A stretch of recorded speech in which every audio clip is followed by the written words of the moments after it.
Hello, hello. We are starting some Tyrion Cuthbert, attorney of the Arcane, and here with me we have Mouse Viewer, also known as phantomskadi, also known as Movie, which I will be using Or you. to refer. I go by many names, probably too many.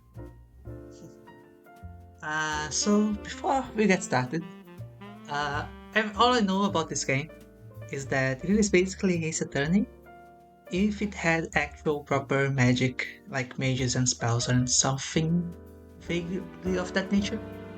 And that Insane in the Rain did the soundtrack for this game, which is a YouTube creator that I love that does a lot of jazz covers. So yeah, I'm excited to Nice. hear the music. Besides that, I played uh, pretty much all of the Ace Attorneys. Some of them I forgot. What is your experience with Ace Attorney, Monspirit? So I've been really into Ace Attorney for probably 8 or 9 years on and off. For the longest time, I'd only managed to make it through the first two games. I wasn't actually playing them myself when I was younger. I only watched walkthroughs. And then within I think last year or so, I finally got through all the rest of the main series games. Actually playing one for myself for the first time, which was Spirit of Justice. The final game in the main series is the first one I actually played.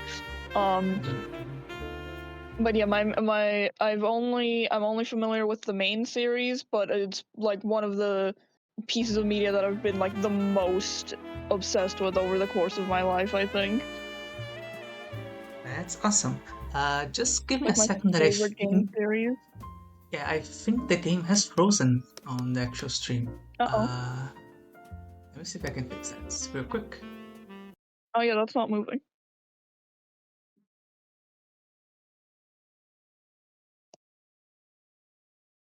Yeah, let me just remove this window capture.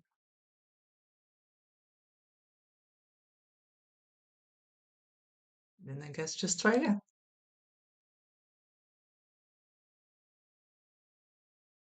That is way too big, of course.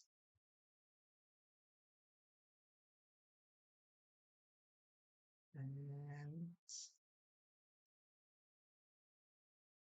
got difficulties.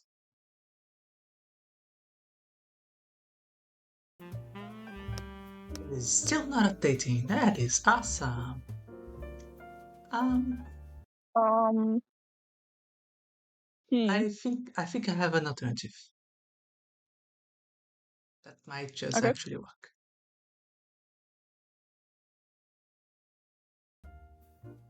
There you go. Okay. Game capture for the win. Let me turn the volume a little bit up because I know this is not the same thing as the other thing. Okay. Yeah, I think we are ready to get started here.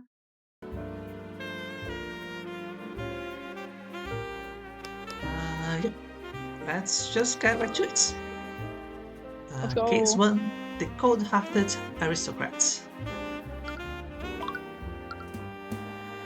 Yes.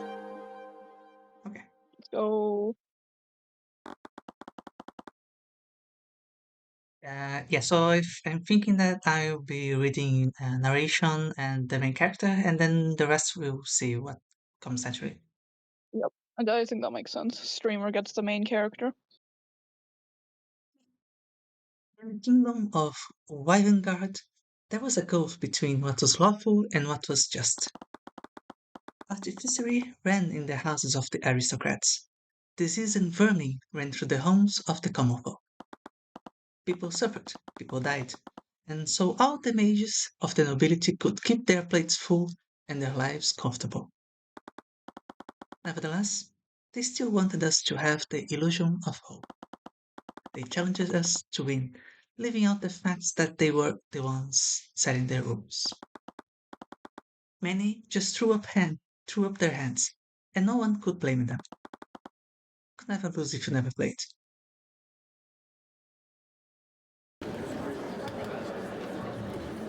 Oh my god, it's court. Uh, I don't think that's the main character. So do you want to get that one? Oh my god, dogs. Both of our audio setup is not the usual, so bear with us. Yeah, no, Um, it's great. Luckily, the dogs have run out of the room to bark at whatever they're gonna bark at. Yeah, I mean, I can try. It's like 10 in the morning. uh, Give me a second. I was transporting a client in my carriage that evening. I find it interesting. It already says in the text box. Okay, Riz Rudolph, occupation servant, age 34, arcane art none. That is It an tells so much and information. yeah, and already that people are going to have different types of arcane art. So interesting. Okay.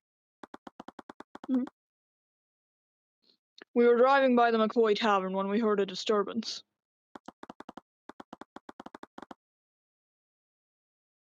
Worried that something was amiss, I walked into the establishment to see what the commotion was about.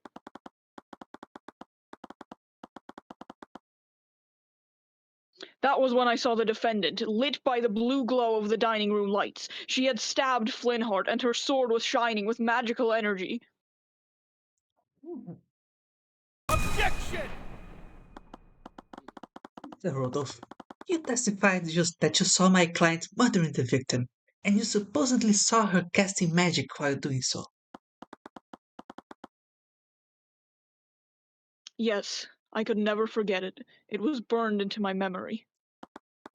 I see. It's funny that you say that. What? Because your entire testimony was a complete lie. It's so Ace Attorney in its visuals. What?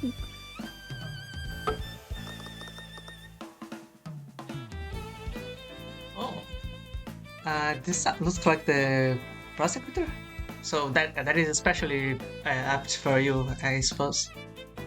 Yeah, I guess so. What are you trying to imply, Mr. Cuthbert? You went, think about the state of the crime scene. The witness couldn't have seen anything, much less a homicide. Maybe their rules and institutions were impossible. Wait, is that narration? I think there is narration. It looks like narration. Maybe I was just a grain of sand trying to stand against an ocean. But I will never stop rising, no matter how many times they tried to drown me. I would do it again and again if it meant that I could give hope to even one person. That was why I fought. Oh, you finally going through? Yep. Flash Uh, forward into the courtroom, and I assume now we're going back to the beginning of the case. I have to click that? Yeah. Sweat was soaking through my suit. The air of the countryside was choking me. I fumbled with the leather reins, tugging at them tightly. Hell yeah, Oh my horse. god! Why does idiots learn how to drive? Animals were funny like that. You'd never know it, but they were constantly making their objections known. I got many complaints like that Foreshadowing through for when my we have to cross-examine the horse. absolutely. I got many complaints like that through my eye of horrors. Oh, okay. Oh, he's got magic. Uh, wait, the other one was Silverwood, right? The Okay. other one was like steel something. Steel, yeah. Silverwood is the which had the Atelier thing. Okay. Um, okay. Let's start. Carry it steady. My mentor, Oh, legal it's the guardian. mentor. She raised me after my mother was killed and taught me everything I know about being an attorney. Ruby You can tell she's Timor. the Mia Fey, pulling the Mia Fey pose. Absolutely. That makes me worry about her She's still gonna die. Like expiration dates. 100%. Yeah. She's a mentor and a mother. She's like super dead. Mhm. Yes, Miss Timora. My mentor barely looked up from her runestone. She was staring at some magical projections, probably some cut files from a case she was working on. I stared longer than I should have. I just passed my legal certification exam, which only meant that a runestone of my own was coming my way. I just had to prove myself. This trip was the perfect opportunity. Incidents was brewing in the countryside, and we were on our way to meet one of the voices of the revolution. The village we were driving to was nearly at the edge of the eastern border, far from the capital city of the kingdom center. Here, we ran the risk of running into the military forces deployed to silence voices like this. Whoever this Flintheart McCoy was, Mr. Mora's business with him must have been worth all this trouble. Mr. Mora, maybe you should switch with me. And what would you learn if I did that? Maybe I was worried over nothing. Practical experience was always a key part of learning whenever she was involved. Why else would she quietly sit there, immersed in her court files? Uh, Unnamed child. yeah. Let's just go with for now. Rock just screamed out in pain. I grabbed the reins and pulled. So I grabbed the reins and pulled them with everything I had. The horses slowed to a stop. To be fair, it makes sense. He is the protagonist in Ace Attorney, so. Absolutely, yeah. The child was lying face down in the dirt. Did you kill a child? A puddle of red was pulling under her. Scaled Lord, what is that interjection? Okay. I can't approve of that one. I wasn't sure what to do. I wished I had never procrastinated reading those first aid books. I looked to my mentor. She'd approached the scene quietly and slowly. Her eyes went to the child, then to the surrounding forest. She seemed to be searching for something. She was wearing the same expression she used when inspecting a crime scene. Why would a kid be out in the middle of nowhere? Mr. Moore? Let's say you keep driving and never speak of this again. Mr. Moore, she's just a child. Ooh, she's just a child. Oh, that thing. I can see the light. I should probably give you some of it before, okay? Okay. Wait, let me. No, I can't actually go back. Text log? Yeah, that does not. So our mentor is insane, apparently. Yeah. Where the hell is he? This was his cue. Oh, it's a scam. I see. Yeah. Into his cue, a man clad in plate armor leaped out of some nearby bushes and stumbled toward us. He planted his feet firmly on the ground in front of us, puffing out his chest. Get this one? By the scaled lord, look what you've done! Scaled lord? I think I can see him. My family died, who all died in the plague in 589. They're also there. Her lines were historically accurate. Damn it, Alma. Oh, yeah, I guess you can. Damn it, Alma. Mentioning that plague is overkill.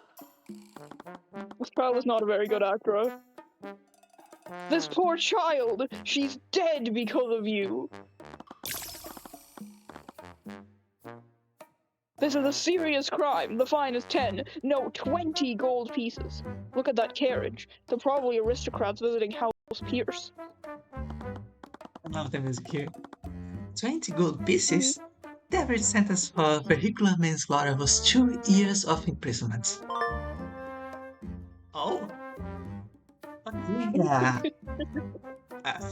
This is just what they said. I'm not gonna repeat that, but yeah. It is a very funny.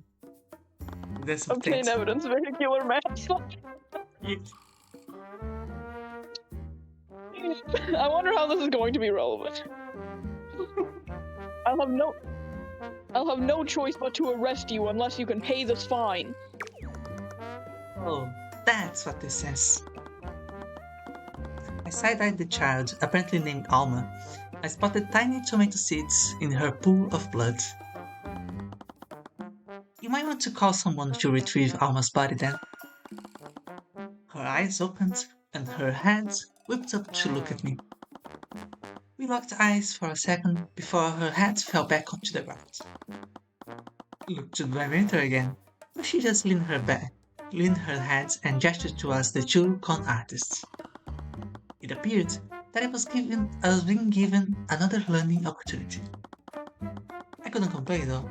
I didn't appreciate being treated like an easy mark. Oh my god.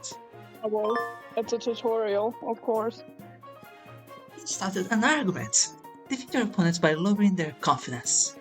Sorry. You started an argument. Defeat your opponents by lowering their confidence.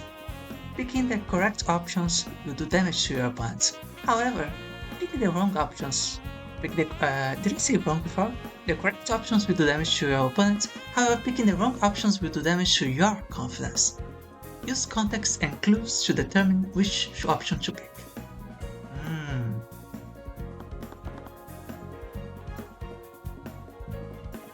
Anyways, what will it be? You'll be taken to the barracks. Oh. Will you pay your fine, or do we need to sort this out at the barracks? During arguments, you'll sometimes be asked to pick one from 3 possible dialogue responses. The correct dialogue will depend on the context of your opponent's claim and their psychological profile.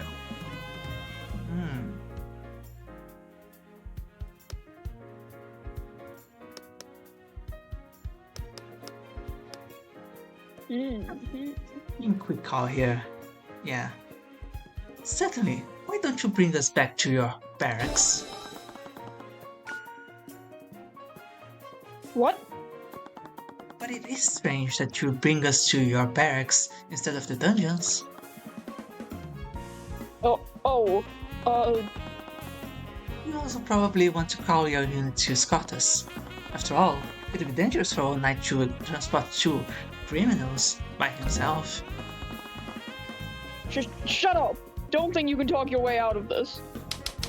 I will say the con artist's name has changed multiple times. Sometimes it says knight in the dialogue box, other times it says con artist. Very strange. I just noticed it changed from knight to con artist. It's interesting that it changed back and forth. I didn't catch that. Yep. Are you seriously going to make me take you in? Just pay the damned fine. You sometimes be asked to present pieces of evidence in response to a claim. Look at your opponent's claim carefully and present the item that contradicts it. Oh damn it, the vehicular manslaughter isn't relevant later. I was hoping it would be. Maybe it will also be. Who knows? It's a crime like this wouldn't involve a fine at all. What? Vehicular manslaughter has an average sentence of 2 years of imprisonment. With the death of a child, though, I could see the crown pushing for more than that. Who the hell are you? I'm a defense attorney. I could recite every one of the kingdom's laws back to you. The knight looked nervously between Miss Timora and me. That's it. His hand shot to the rusty sword hanging from his side. He fumbled with it for a bit before pulling it out and waving it at us. I took a step. My mentor put herself in front of him. I'll use violence if I have to. Sheesh, this guy's crazy. Oh, I see now. Enough talk. Give us the gold and I won't have to hurt either of you. Come on, give up. I can't move that well in this fake armor. I like the little emoji things at the top. They remind me a lot of Widget and Ace Attorney. Absolutely, like the yeah. Yeah, they immediately reminded me of that. During arguments, your eye of horrors will show you your opponent's thoughts and emotions when they make a claim. Compare your opponent's thoughts to the claim and to pick the correct option.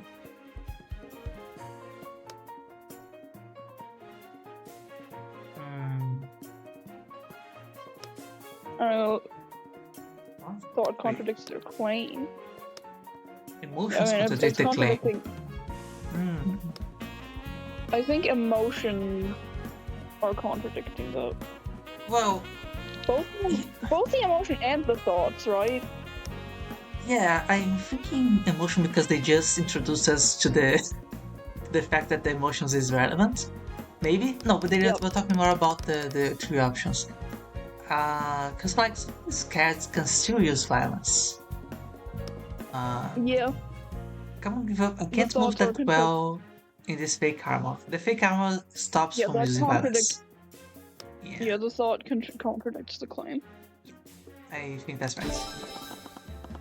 I stared at his plate armor. On a closer look, it seemed to be varnished wood, painted to give off a metallic sheen. I reached past his sword and knocked on his breastplate. He let out a hollow thunk instead of a resonant clang. I didn't know the kingdom was getting back. Would this even protect you in a fight? Are you threatening me? Litigation, perhaps.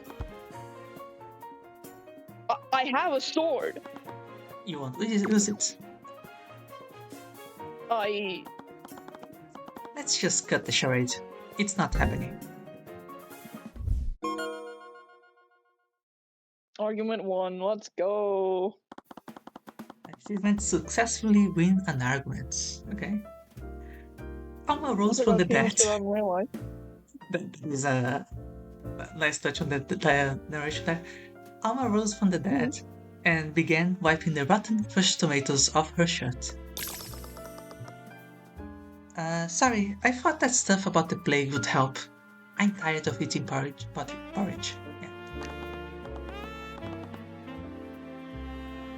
Don't worry about it. It's still morning. Someone else will come by. The road's been empty for days. What if they're the only ones? Kingdom of Ravengard, established 613 years ago by the 7 High Archmages, ruled by King Olivier and the mages of his nobility. They often preached that our large kingdom was a land of prosperity and happiness, a nation where its people shared the wealth and succor created by its magic. Here, I took out a neatly wrapped sandwich from my satchel and held it out to Alma. What? You'll probably find this more filling than porridge. The man narrowed his eyes, praising me like the knight he had been impersonating. He snatched the wrapped sandwich from me, peeling back the bread to inspect its contents. His mouth salivated as he caught a whiff of the sliced deli meat. No poison to be found, apparently. He handed it to Alma, who eagerly began munching down on it. I was probably the first person to share any wealth of succor with them in a long time. Just tell me one thing. What gave it away? What do you mean? I spent a while sanding this armor down. I had to go through 3 attempts just to get it perfectly smooth. I even mixed the paint myself. It's got the sheen and everything. How do you know it was fake? I thought to myself for a while. You clearly went for woad, madder, and weld for your paint. I have no idea what those words would mean. Okay. I'm guessing you also used a touch of gall ink for the shadows? Some choices if you're trying to paint a shield, but they're useless if you're trying to mimic the complex nooks and edges of plate armor. He just he's talking out of his ass here because he knew it was fake because he's psychic. Yeah. Seriously? It doesn't tint that way. Real plate catches the ambient light in cold tones. Your mix was a little too warm. He shook This his guy head. fucking paper or what? Yeah. He should. Tyrion Cuthbert knows color theory. Absolutely. He shook his head, wide-eyed. I think he was also an art student before going into law, like Phoenix, right? Cuthbert, was that stuff about the paint really true? No, I just read it from his mind. Did you see the Yeah, look he's on his talking face? about Yeah. I kind of He's just understand why my bullying the mom. guy. Hmm? He's literally just bullying this guy, this poor man. I mean, I know he tried to scam them, but also he's literally poor. Right? Yeah. I don't understand why He's my trying to mom provide for a enjoyed starving fortune telling so child. much. She said nothing in response. Her eyes were locked on my satchel. Now one meal short. I'll be fine. They've probably skipped a lot more meals than I have. In case Yeah, you you think forgot, so? in case you've forgotten, they were trying to scam us. If they really wanted to hurt Because anyone, they're poor. yeah, they would throw away that fake armor and just use the sword. We should be helping our fellow commoners, right? Isn't that why we practice law? Just don't expect me to share my lunch with you. I spent a good 15 minutes haggling for those sandwiches. Do we even need to haggle? It's a matter of principle. You give anyone an inch and they'll take a mile. Inches and miles exist in this setting. Fascinating. We're actually in America. Possibly. Very upsetting revelation. Yep. We arrived at Cornhaven. Cornhaven with a K, just be fancy. Okay. But I smelled the stench before I even spotted the village. The smell of rotting meat and excrement hung in the air. I had to fight the urge to retch. But I did my Really best to funny swallow seeing my this like disgust. really funny seeing this like very beautiful background and then just describing the fucking stench. Like it's really beautiful art. And it's like, but it stinks and it's gross and ew. I'm gonna throw up. Yeah. I'd been begging Miss Timora to take me on her outings for years. I couldn't show weakness now. Are you okay? I'm fine. I was just surprised.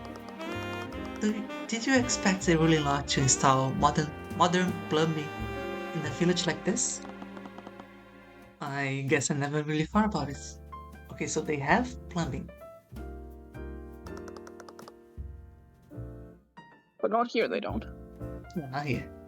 Get used to it once you've traveled more. This is just how things are in the outer regions. It really made me appreciate the clean and sanitary streets of the capital. There, the streets and homes were loaded with artificially. We had clean and running water. We had lights that didn't rely on oil and flame.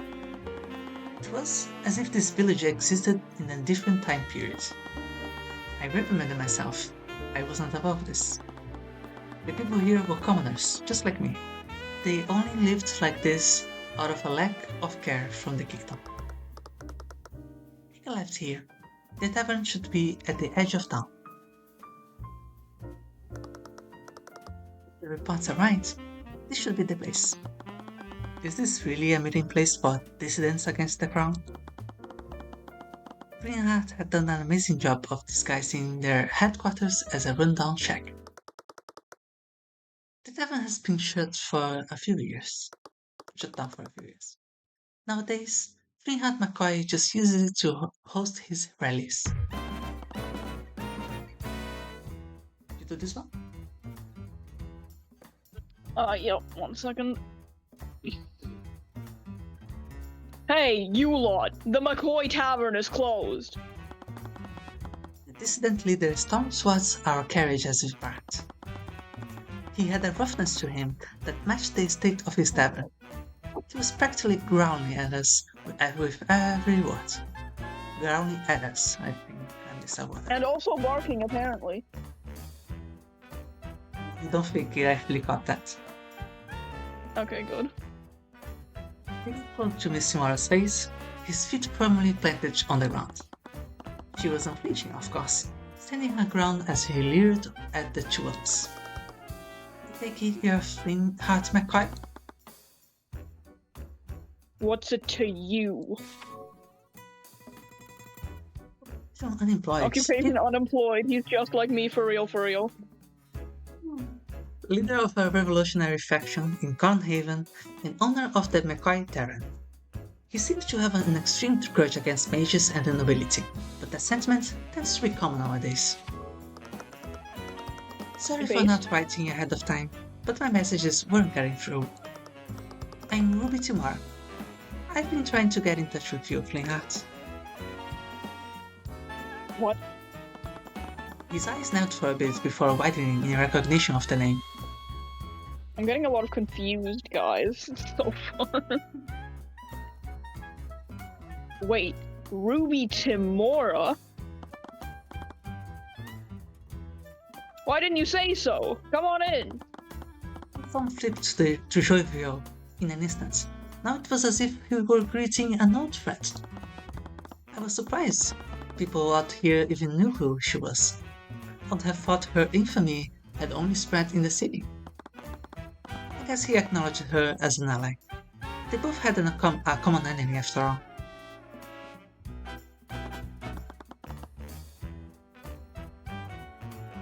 Excuse the mess. We haven't exactly seen a lot of guests.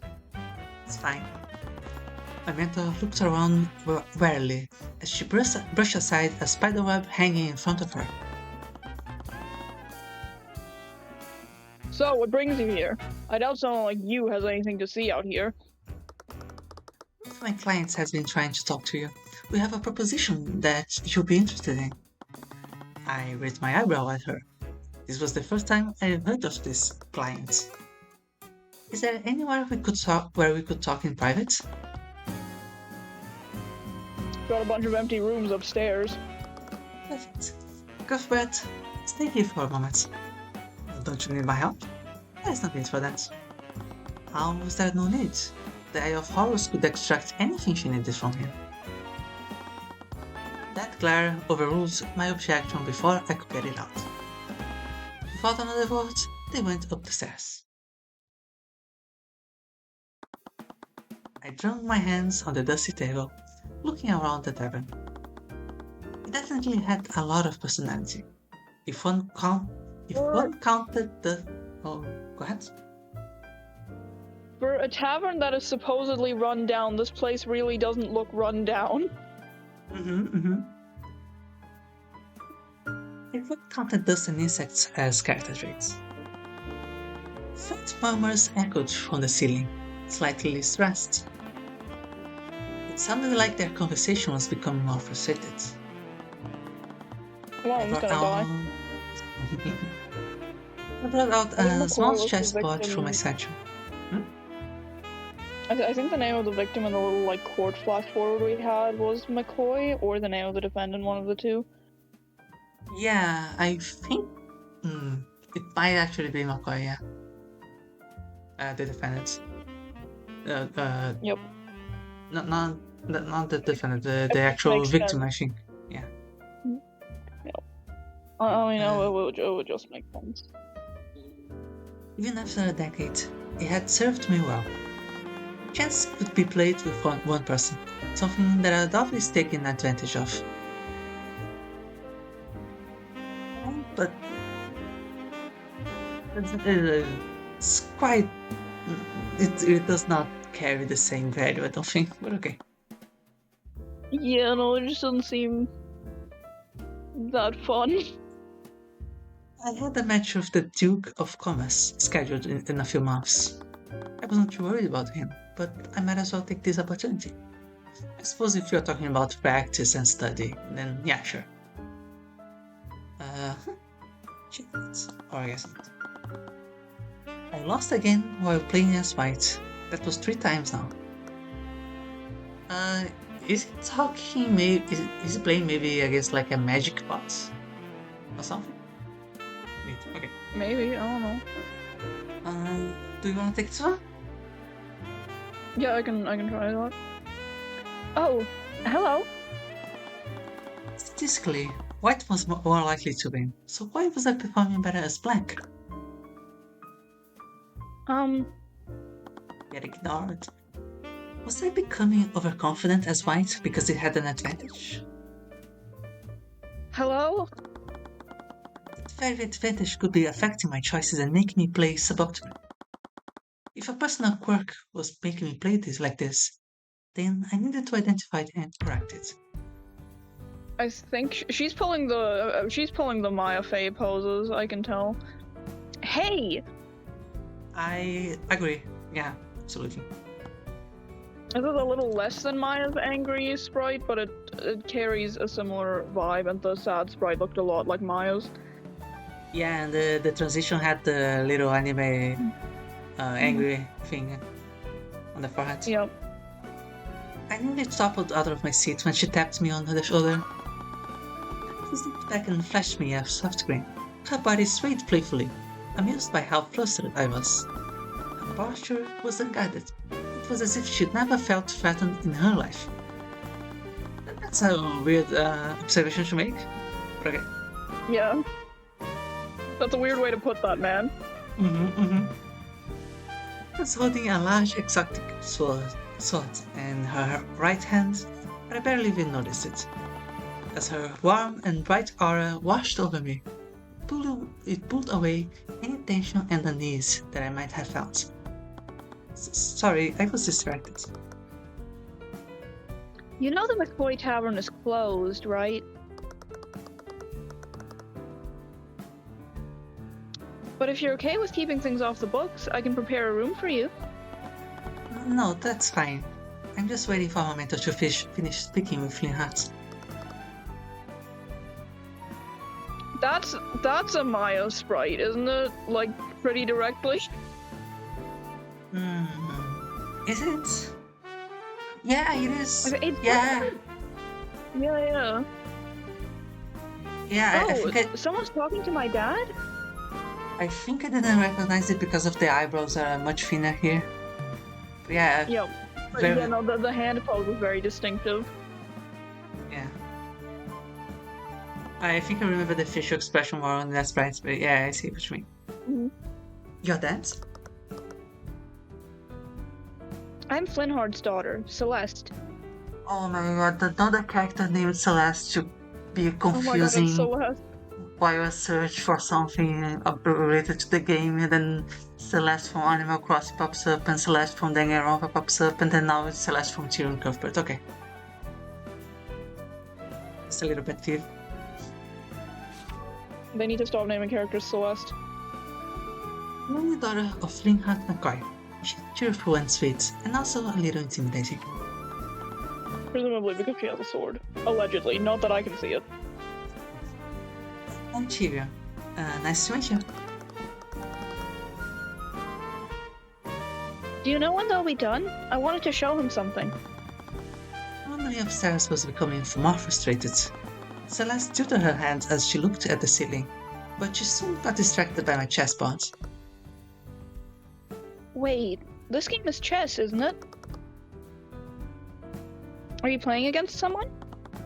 Oh, I was playing by myself, actually. Oh. Playing alone helps me hone my strategies. Plenty of professionals do it. So it's practicing. Sure, maybe. Kinda. Come on. Okay. Hey, don't worry about it. I'm not the type to shame a man for playing with himself. Okay, she's a little more smug than Maya. I like that attitude. This is a new sprite. I think at the very least it's not a Maya sprite. Absolutely, yeah. I'm not sure if that actually... Well... It kinda has a little bit of Emma Sky vibes, but... Yeah, I don't Yeah, but I don't think it's an actual Emma sprite. No, yeah, absolutely. Just thinking about the vibes. Yeah. Yes, chocolate she drank in my reaction. I looked away from her before clearing my throat. Have you ever played it before? I've read about it in some books a while ago. This room is always so dusty. Inviting herself, she sat down on the chair opposite mine. She brushed off some dust from the table with her sleeve and began setting up her side of the board. Where does the horse go again?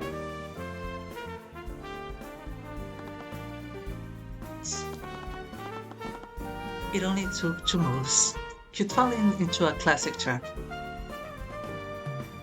To lose in actual 2 moves, you actually have to be purposefully trying to lose, I think. I know there is a checkmate in 2 moves, but I think fool's mate is like 3 or 4. Okay. I felt a little guilty, but my mentor always said that failure was the best teacher. This is also what I say to myself when I beat children at locals. Wait, what? Already? How did you do that? I decided against telling her the name of the mate. Yeah, so it is the full mate. Let me think about it for a second.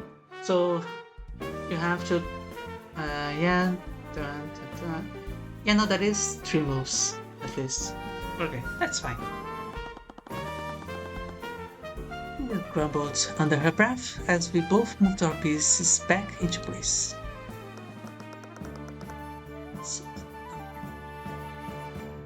So, what kind of business does your mentor have with my dad? Honestly, not sure. She doesn't really tell me much. I think it has something to do with his dissidence against the crown. Sorry, should I not be saying that out loud? It's fine. Her chin as her hand moved and hesitated over each of her pieces. I didn't realize that she'd been led into another trap. I'm just now realizing she has like really high thigh slits on the side of her dress. Yeah. She's like practically wearing a loincloth at this point. Yeah. Unless maybe there is hope that it like comes back down and is like a diamond's shape or something. But no. That is way too much wishful thinking. Well, at least she is an adult, to be fair. Here! I moved her knight into position to attack my queen. She'd blocked my initial assault on her king, but checkmates. As classmates this time. What? How do you keep doing that? The more you play, the more you'll be able to recognize specific bots. You get the hang of it in no time. He just glared at the bots. I glanced at the ceiling. Misty Moore and Flintheart's argument was only getting worse. It didn't sound like they would be done anytime soon. Their parents are getting divorced upstairs. Fucked up. I figured out what the problem is. That you keep mobilizing your pieces without intention? It's food, Tyrion. I need food. Stood up and stomped towards the kitchen, but not before spinning around back to me. We're not done. Don't you dare leave.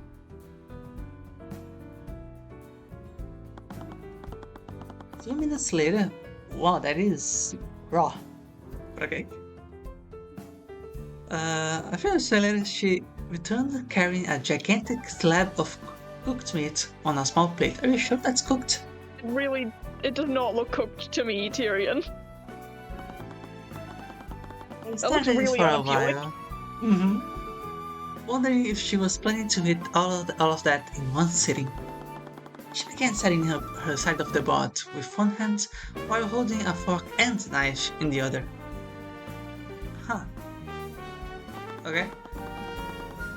But somehow twirling both utensils in her right hand to switch between them. That's some bullshit. How do you use a knife like that without holding something with the fork? Like, I unless there don't is know. She's magic, I completely sharp. guess. Delicately carved a small bit of meat with the knife before spinning to a fork to bring it to her mouth. She tilted her head at me and swallowed the bite whole.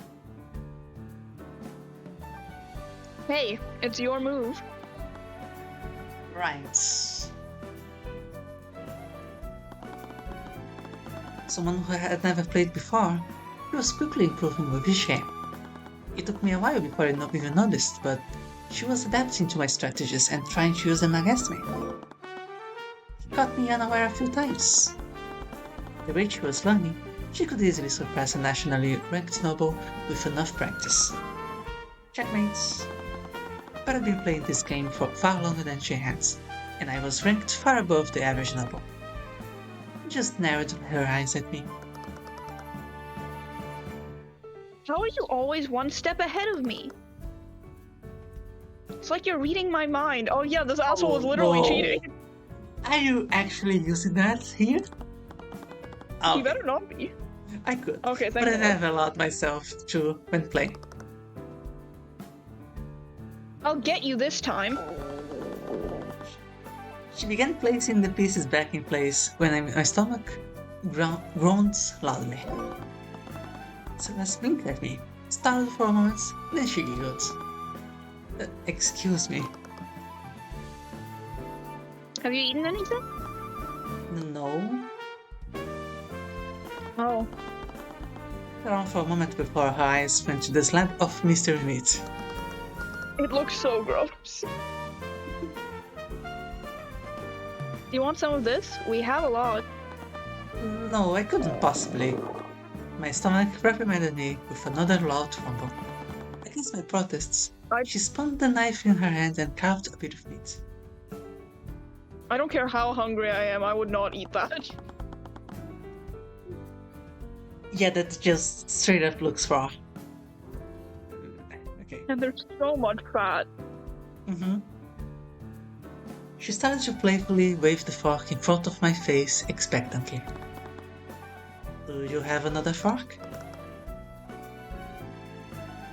Come on, don't be like that. I wanted to object, but I was too hungry to argue. I just bit down on the fork. That was when I felt quite the jarring texture. The meat was tough and fibrous. I had to consciously chew through the leathery sinew, lest I choke on it. Yeah, that seems really gross. Yeah. I never tasted such a distinct greasy tang before. I realized that I never actually asked her where this meat came from. Oh god. Her magic was transmutation or something, I think. Did she just turn something into meat? Oh no. I Magically generated mystery meat? I did not actually catch that said anything. I think it says that did anyway. so quickly. Oh yeah. Yep. Operation Mercenary. How is it? Huh. Okay. That explains the big sword. Yeah. Well, it's certainly unique. Yeah, bear meat is kind of weird like that. Oh, okay. As I caution every decision that led me to this point, that had led me to this point, Miss Timora and Flinthat came down from upstairs. Okay, no one's dead yet. I accidentally clicked the thing. My mentor's face was stoic as always, but some frustrations bled through. It was never a good sign. Hi, Dad. Oh, hello, sweetie. Flinthat's expression lit up as his daughter rushed over to him. My mentor glanced at the chessboard on the table. She never really took an interest in chess, but she knew I'd been undefeated since I was 10 years old. Okay, come on. I feel too bad about losing to him. He's nationally ranked. What? You never told me that. I can't believe you'd exploit a newbie. Only. Is that what your suit is for? Are you some kind of traveling chess player? No, chess is just a hobby. I'm a defense attorney. I didn't even know we had attorneys in Wyverngard. Definitely a time breed. The competent ones, anyway. Speaking of... AA6 plotline. Speaking of... Probably get going. I hate to refuse you after you came all this way. I've been a bad streamer. Hello Toya, thank you for the luck. Have a nice dinner. And hello, Rolo Yuri. Yeah, I think that might is... be... That sounds like that is one of my IRL friends. That seems like the kind of username they would have. Oh. Thank you for the... Oh, I think I'm parsing it now, and I will not pronounce how it actually sounds like it might be parsed. Thank you for stopping by. Thank you so much for the follow. I am clicking everything that is not the game. Okay. Have you read this line?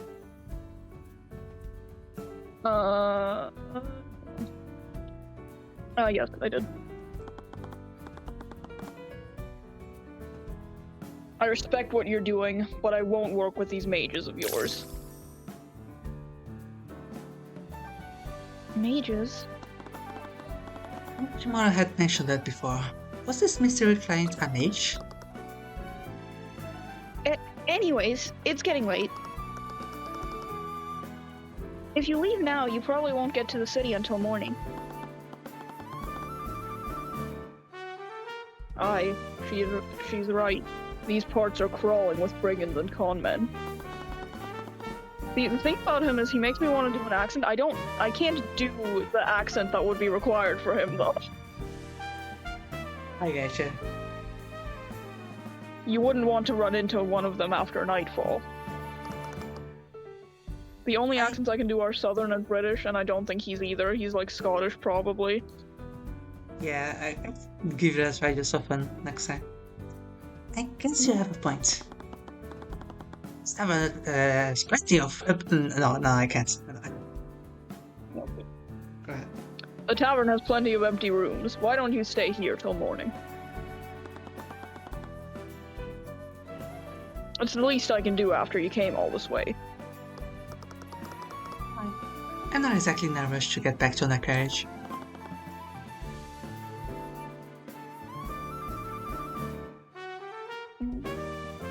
Sweetie, can you help me with the... He paused, his eyes focusing on the giant slab of meat on the table. Did you kill another bear? We barely got through the last one. What are we supposed to do with all of this greasy meat?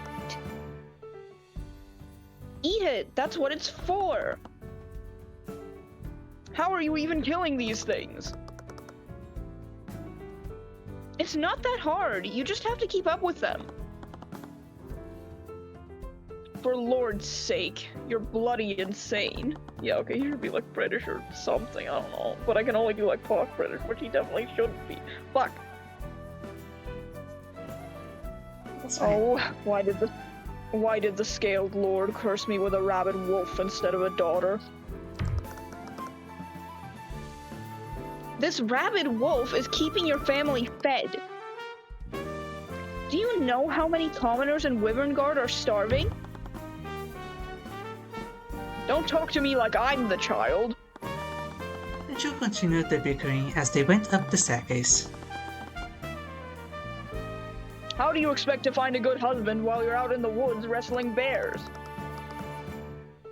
Excuse me, men are lining up to court me. I am a goddess. Okay, she's so real.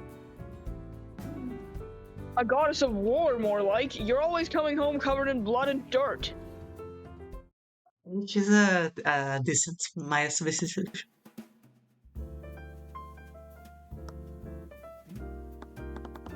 So, your talk with Flintheart didn't go well? Why can't he understand that all of this is bigger than him and his vendetta? I still have one last thing we could use. Cuthbert.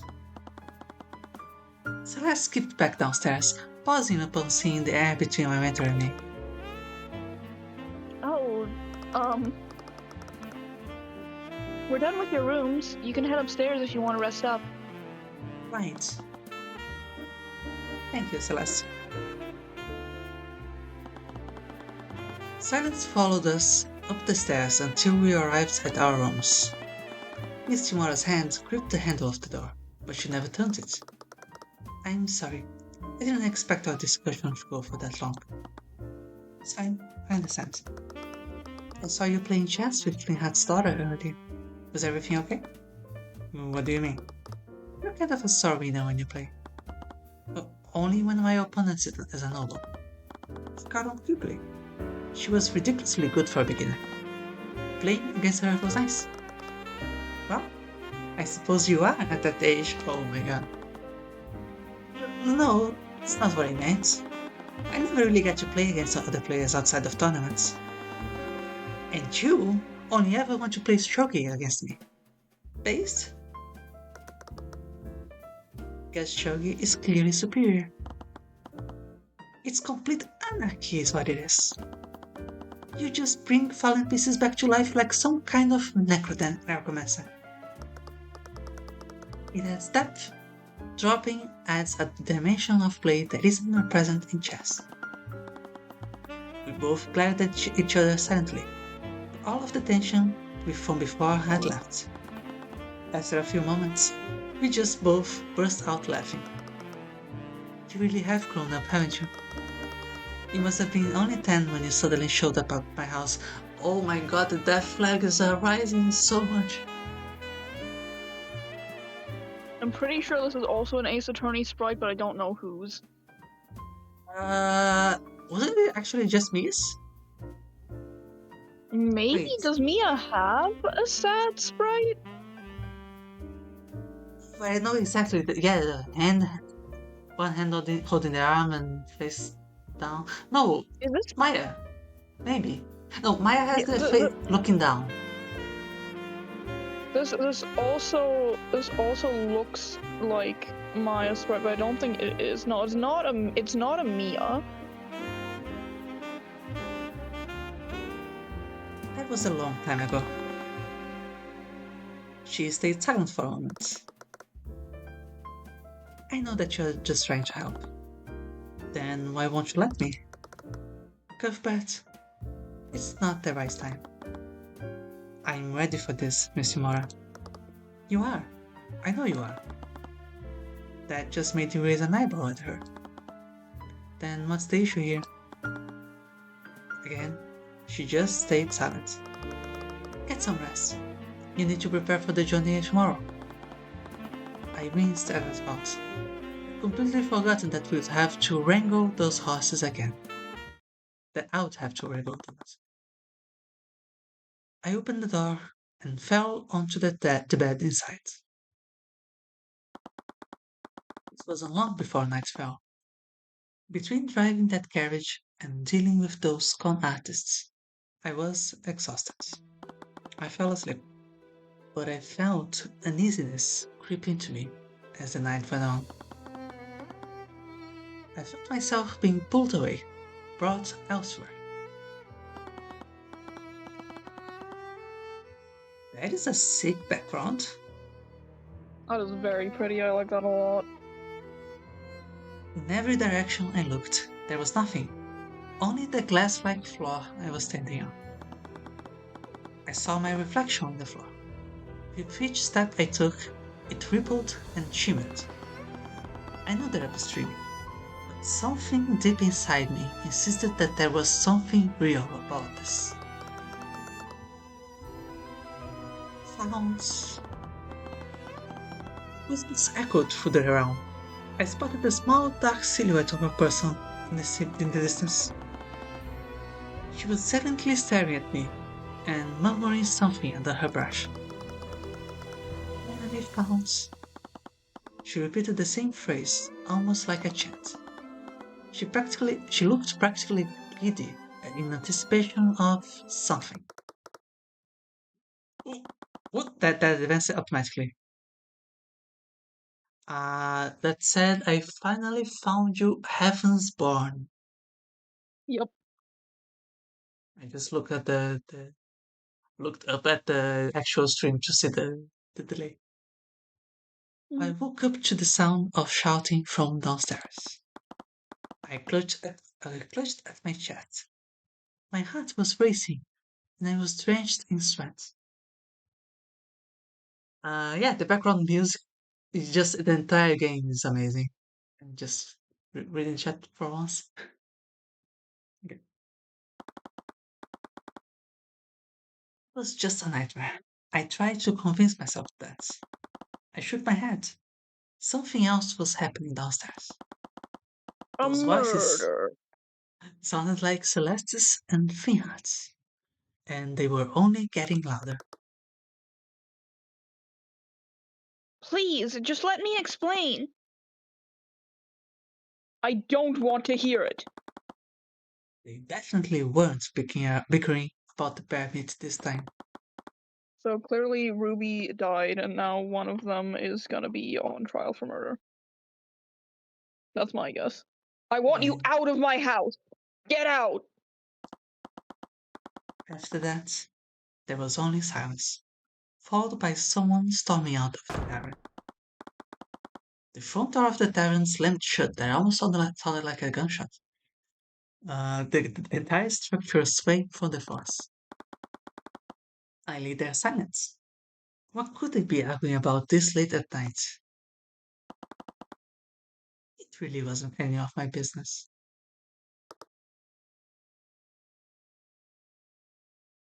I'm not reading that again. This was like 5 minutes ago.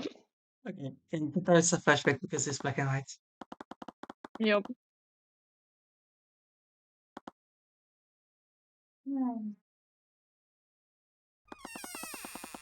The door creaked loudly as I eased it open and stepped out of my room.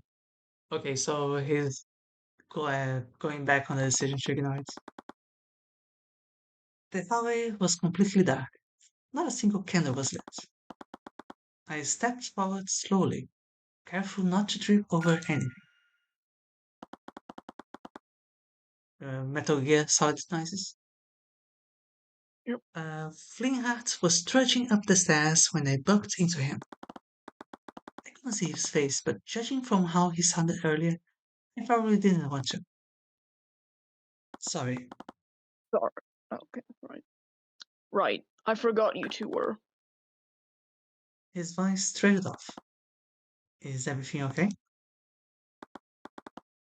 Sorry, I'm just going to. I slid past Flingheart as I went down the stairs. He barely even noticed. I made my way to the dining room. There weren't any lights in the streets. It was nearly pitch black. Hello? No answer. I looked at the entrance to the tavern.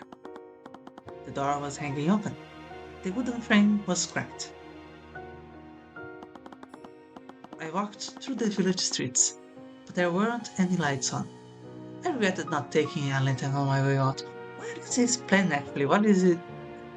Is he just trying to talk to her? I guess. I guess. I heard a squelch as I accidentally stepped on something that was disgustingly soft. I tried my best to ignore it. What? Celeste? Celeste? Where are you? A groan echoed from one of the nearby shacks. A lantern flickered to life from behind the wooden door. Another man stepped out, squinting against the darkness of lights. Got some? Yeah, sure. It's not a relevant character, seemingly, judging by the lack of facial features and name. You got any idea what time it is? He eyed me up and down, taking notice of how I was dressed. This ain't the city, boy. We like our peace and quiet after sundown. Right, sorry. I was just looking for Celeste. Who? Celeste McCoy, she's Flingheart's daughter. Something in his expression shifted. Irritation turned into complete contempt. Do you know her? what do you want with that bastard? That damned mage. She's an H. What? Flintheart specifically isn't. Celeste is. I think. I I think suppose, Flintheart yeah. didn't have an arcane art. But Those they two didn't probably woke react up half. to Celeste. Yeah. Those two probably woke up half the town with their yelling. I just want to make sure that she's safe. Ha! You got nothing to worry about there. Or I could get another word in. He went back into his house in a huff, slamming the door behind him. I just took a breath and continued searching. Oh. Hmm. Okay. I don't think I can do this one. It's fine. I can take it. But Twink alert? Okay. Still have that famous temper, I see. You? Honestly, I never understood how you could stand living in this gloomy shack. Look so. How dare you use that witchcraft in my home? What I've seen, I'm not the first. You've really been stirring the pot. The Four Pillars don't care for what they've been hearing from your allies. Is that right? I'll be sure to bring that up at the next meeting. For God's sake, have some sense, Flayheart. At this rate, you're going to bring Lucio's Steelwind down on all of us. That is the name, yeah. You may not value your life, but I will not become another one of his casualties. So you came all this way to convince me to stop? Foolishness now, and no harm will come to you or your family. You have my word. Ha! Your word is as good as the dirt you lick off the king's boots. You're a killer, as if I'd ever trust you. Flayheart, please. Someone who once thought of you as a friend. I'm only going to ask you once. This guy's old, he's 38. He looks like 18. Mm-hmm. Friend? Friend? I'll be dead in the ground before I ever call the likes of you a friend.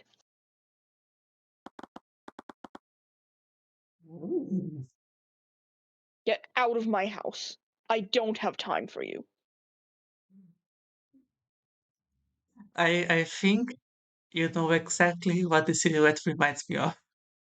It is like completely off topic. And about picked up? Yeah.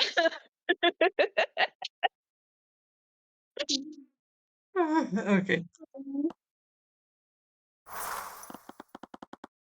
I don't think you have much time for anything.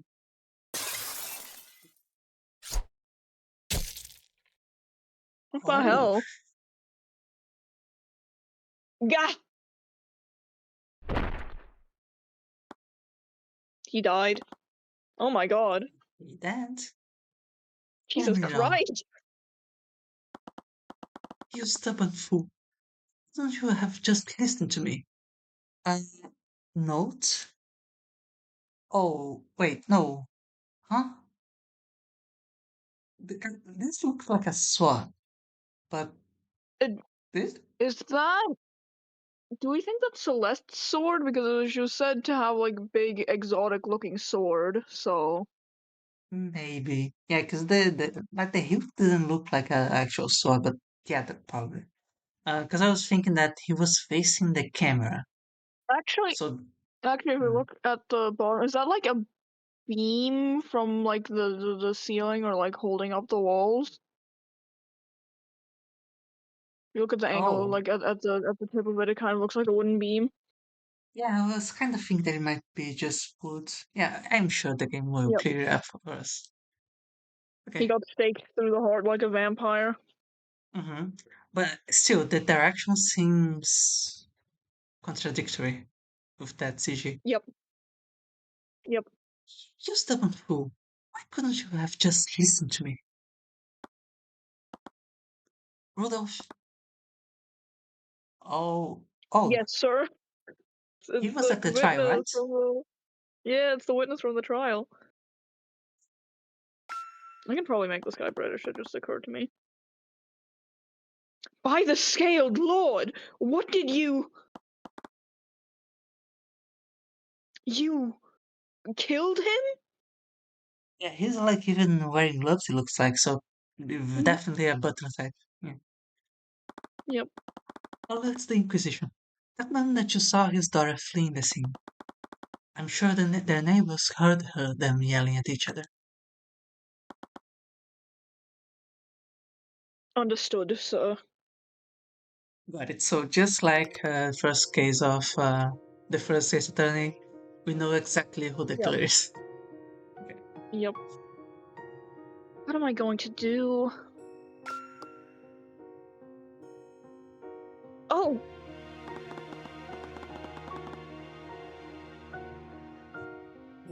This guy looks so more. Yeah. Yeah. Yeah. Yeah. Sure. That is a description that can be applied to him. 2 hours had already passed, but I finally found her sitting under an old oak tree. She just looked as tired as I was, probably even more so.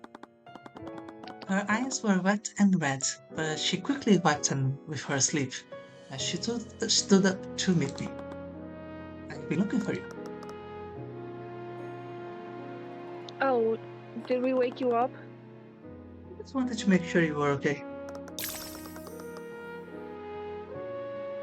Please just go away. It's nothing. We argue like that all the time. I'm fine, see? Tried to squeeze her lips into a smile, but it didn't reach her eyes. Oh, there we go. Got a notification on my phone. You should really head back. It's not safe to be out here this late. What about you?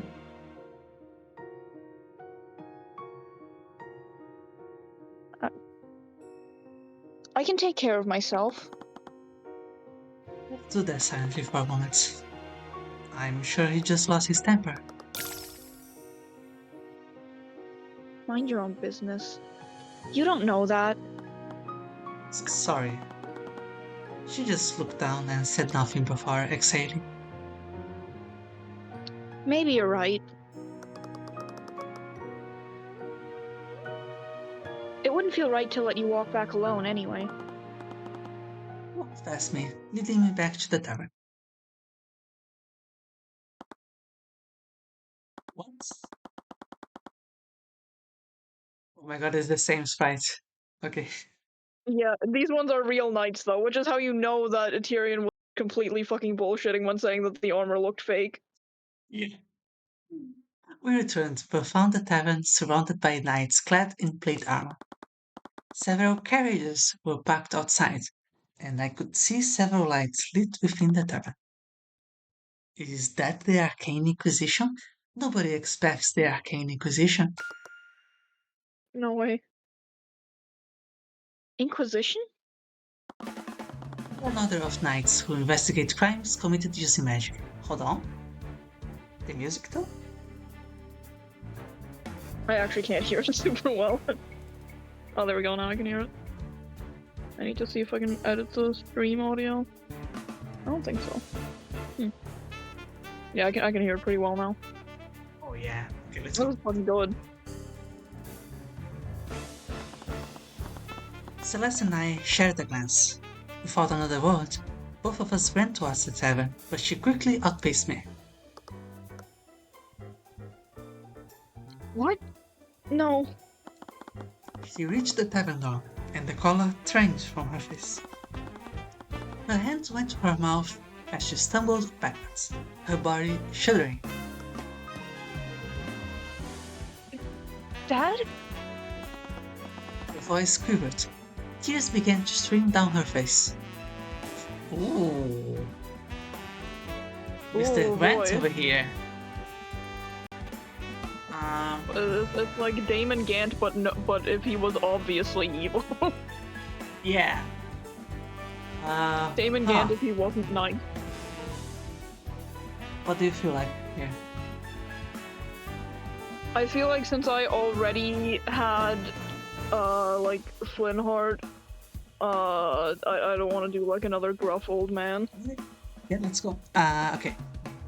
There you are. As Celeste stood there, frozen, a knight stepped between her and the tavern entrance. Celeste recoiled. By the authority of the Wyvern crown, I'm placing you under arrest. The knight tried to grab her arm, and it was like something flipped inside of her. Oh shit, she's going serious mode. Oh shit, that's great, holy shit. Literally, let me just type that in chat. Her little respect over here. She slammed her palm into the knight's chest, his plate armor reverberating as he was launched several feet backwards. 3 other knights rushed forward. They tried to grab her and pin her to the ground. Oh my god. He let out a guttural scream against them, almost sounding like a feral animal. It looked like he was taking all of her strength to keep her pinned down. It was like she was strong. Yeah. I have a feeling that the transmutation thing is about parts of her body. Yeah, very possible. It was like she was a completely different person. I stood there stunned before shaking myself out of it. What are you doing to her, matter who? Tyrion. Thank the Scaled Lord, Misty Mora was safe. I knew I recognized him from somewhere. Stay out of our way, or we'll lock you up, we'll chew up right next to her. He left in a huff, following after the other knights as they slowly dragged Celeste away. Misty Mora, what's going on? Why is the Arcane Inquisition here? I'm not sure, but Flynnheart is dead. What? Yes, I would like to save my promise. We got past chapter 1. Of the chapter 1. Okay. We can do this. Celeste Rat was home. going to be detained in Rat Home, Wyvernguard's capital city. Questionable naming choice for the capital. Yeah. Also, new music. Hold on. Oh hell yeah. Let's go. She was apparently the prime suspect in Flynnheart's murder. The case would be pushed to trial within the day. Supposedly, they discovered traces of magic at her crime scene. That honestly thing is, just... I believe I read from Garrick Pierce in his profile, I believe he also had transmutation magic, which I'm assuming is how he's gonna be pinning this on Celeste. I see. Yeah, that makes sense. That honestly just raised even more questions. Miss Timora and I were determined to get to the bottom of this. Absolutely. I know he's just looking to the side, but that's gumshoe. That is that is literally gumshoe. Yeah, no, I don't think that is a coincidence. I don't want to, slander this game's name, but yeah, the inspiration is clear. They've been very obviously just very directly referencing Ace Attorney sprites so far. There's no way this is just a coincidence. This is gumshoe. Yeah. Inquisition, on the other hand, did what they always did. This is ridiculous. She has a right to speak to an attorney. Yeah, well, We can't let you see her. We can't let you see her until she's been processed. Operation Knight, age 64, okay? The grumpy and apathetic leader of the Arcane Inquisition. He's had a personal grudge against Miss Timora for as long as I can remember. The So, hater. ironically, this is like Demogorgons, but if he was actually good, probably. Yeah. It's reverse Damon Gant. He's mean, but he's actually a good person, whereas real Damon Gant is nice, but he's actually evil. Warren White was the commander of the Arcane Inquisition. Miss Timora had supposedly run into him many times. He always looked like the textbook definition of someone who was too old for this. Yeah. That makes sense. I didn't usually accompany Miss Timora to her crime scenes, but the few times I had, he was always there to run interference. He always looked like he cared more about making trouble for us than actually doing his job. The Inquisition was deep in the nobility's pockets. I always assumed that they were paying him to sabotage us. Okay, let's keep the good accusations on hold. Yeah, okay, actually. With me, Dad, there's no way you haven't processed her with the trial this close. Yeah? Well, unless you can prove it, I don't need to do anything. Is Yeah. is that a phoenix? It looks too sinister, but the head angle reminds me. It's someone. Wait, no, hold on. Fuck, that's definitely an Ace Attorney sprite, but who is it? Zinelt, you mean? Yeah, Oh yeah, that is T Gray. yeah. Holy shit, it's Colton. Okay. I like this guy's look. Big fan of the cape and armor combo. Yeah, that is a nice look. Absolutely. Uh, I'm curious about what that inner armor is that is going like right up to his neck. That Yep. must be a little restricting. But that's okay. Yep. They get some liberties. Oh, That sprite is, hold on. The sprite of the and it guy, is that a fucking is that gets. Valent? Oh, maybe. That's also Uh, definitely someone. I don't know if it's Valent Yeah, or definitely what. someone. It reminds me of Valent Grammarier. I need to This stop one, trying to figure out. I can figure out the sprites after the stream, maybe, instead of holding things. absolutely. No, but I got you in. Yeah, definitely a lot of inspiration. Okay, but this character seems to be quite important because she appeared and Yeah, instantly this is was a the theme for her. prosecutor from the. Yeah, and this is the prosecutor from the beginning. I'm pretty sure. Oh, okay. So do you want to take her then? What's with all of this noise? Oh, the commander the commander's back straightened out. His smirk turning into a wince as the girl walked into the chambers. Whoever she was, she must have been younger than me. Okay, I thought that he was saying she must be younger than him, which was obviously true. But yeah, okay. You mean to tell me she's not 64 years old? No way. Despite that, her voice carried the weight of her authority, something which Orem clearly relented to. Her aura was as cold and rigid as stone. Her disposition was probably equally so. Celeste McCoy has the right to counsel, and I know who you are, Ruby Timora. turned to Orem. He was almost half his size, but he was practically flinching at her every word. Oh, well, the girl hasn't been processed yet.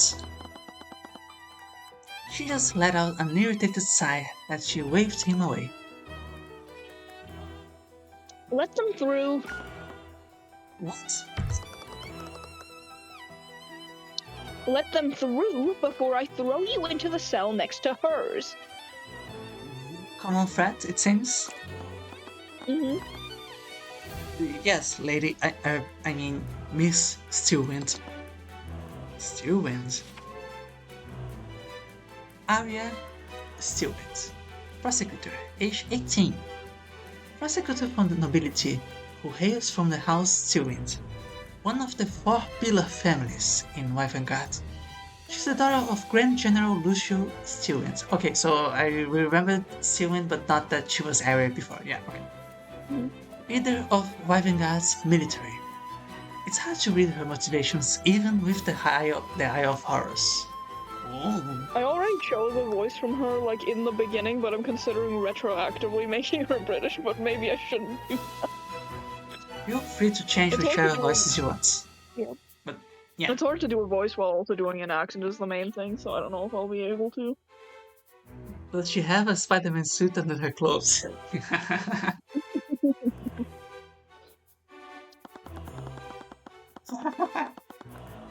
She does like have no, she's wearing like a fishnet like shirt. Oh my god. The dog's just stumbled and made a lot of noise. She's wearing like a fishnet shirt underneath her top, but you can see that her legs are like bare because she's wearing an What? insanely short skirt. And like, is that a fishnet shirt with an fake button up inside? Like up to her neck? Or is that like a Yeah. third layer? I think it is.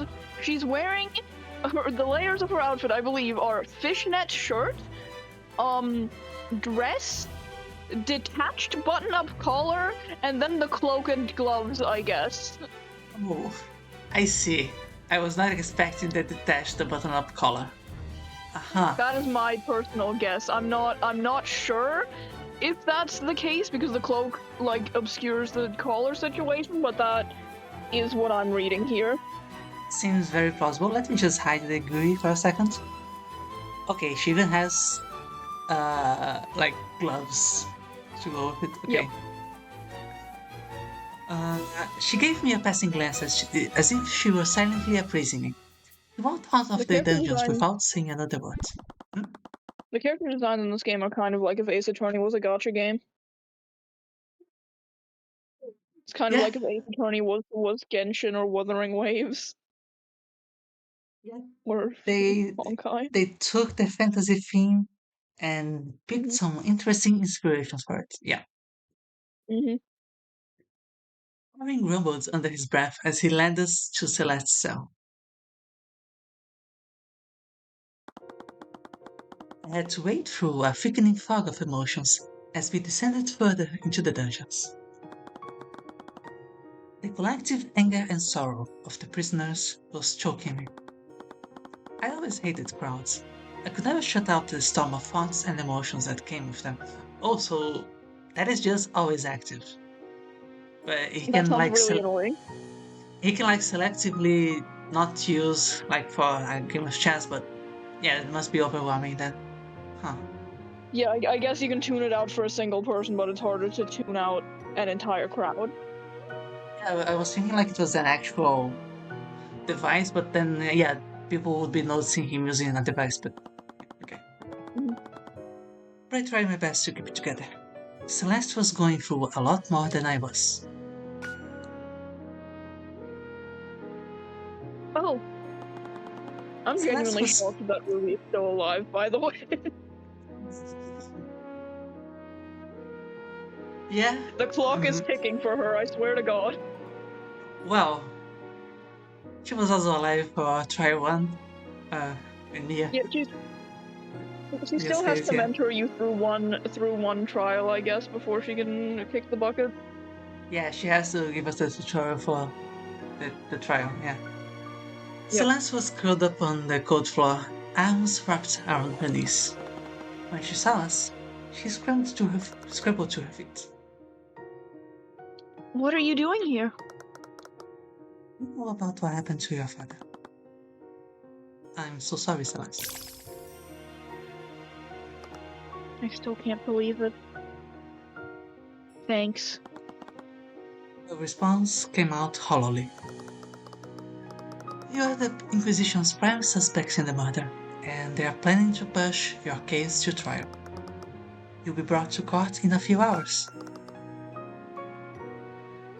What? No one told me anything. My mentor scoffed in disgust. She was all too familiar with this. They were planning to convict you before you even realized you were on trial. Celeste, Miss Timora is the best defense attorney in Wyverngrad. She can help you. You've been supporting your family from your work as a mercenary, is that correct? Did she just say mercenary? Yeah, dude, that was in the text box. Pay attention, keep up. Yeah, bro can't read the text box. Is he stupid? He can read thoughts, but he can't read the text box. Absolutely, yeah. Kind of like psychic. Yeah, yeah, yeah, that makes sense. Yeah. Celeste's occupation. Mm-hmm. It's a little unexpected, but who am I to judge? Okay. From your financial history, it appears that you can afford my services.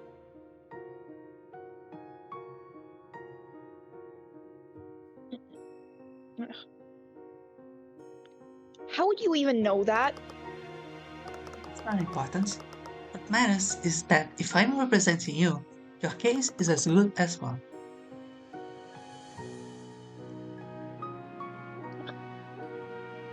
You don't even know what happened. And tell me. Celeste hesitated, her shoulders tensing at the memory.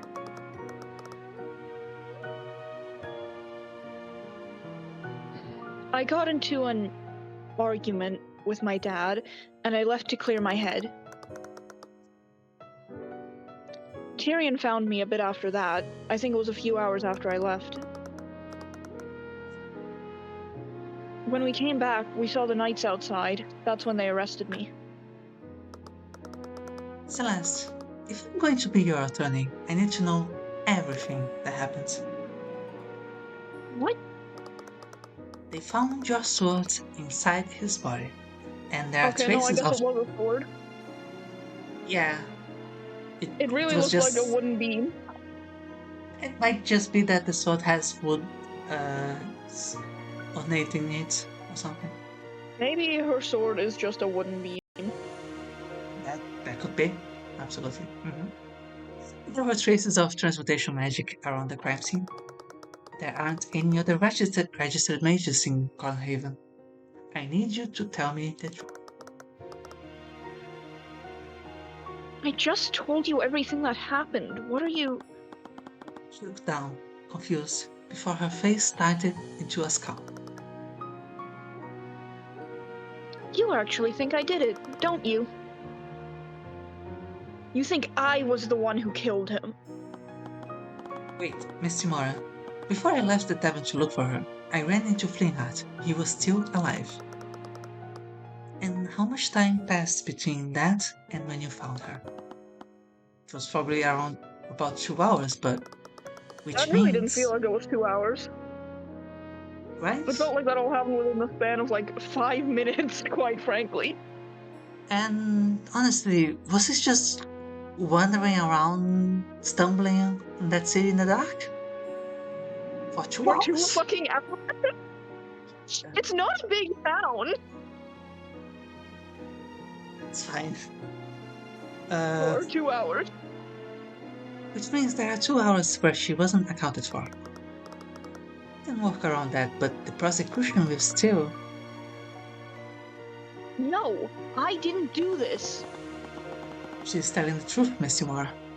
Celeste would never do something like this. You Cuthbert, met her yesterday. What do you mean? you can't You just can't believe. know that, my guy. Believe every innocent girl who bats her eyes at you. That is not what this is. Well, did you see that she is innocent? Can you tell me that with certainty? Celeste was being defensive at the moment. Too guarded for me to read anything substantial with the Eye of Horus. I didn't see it, but I know that she's innocent.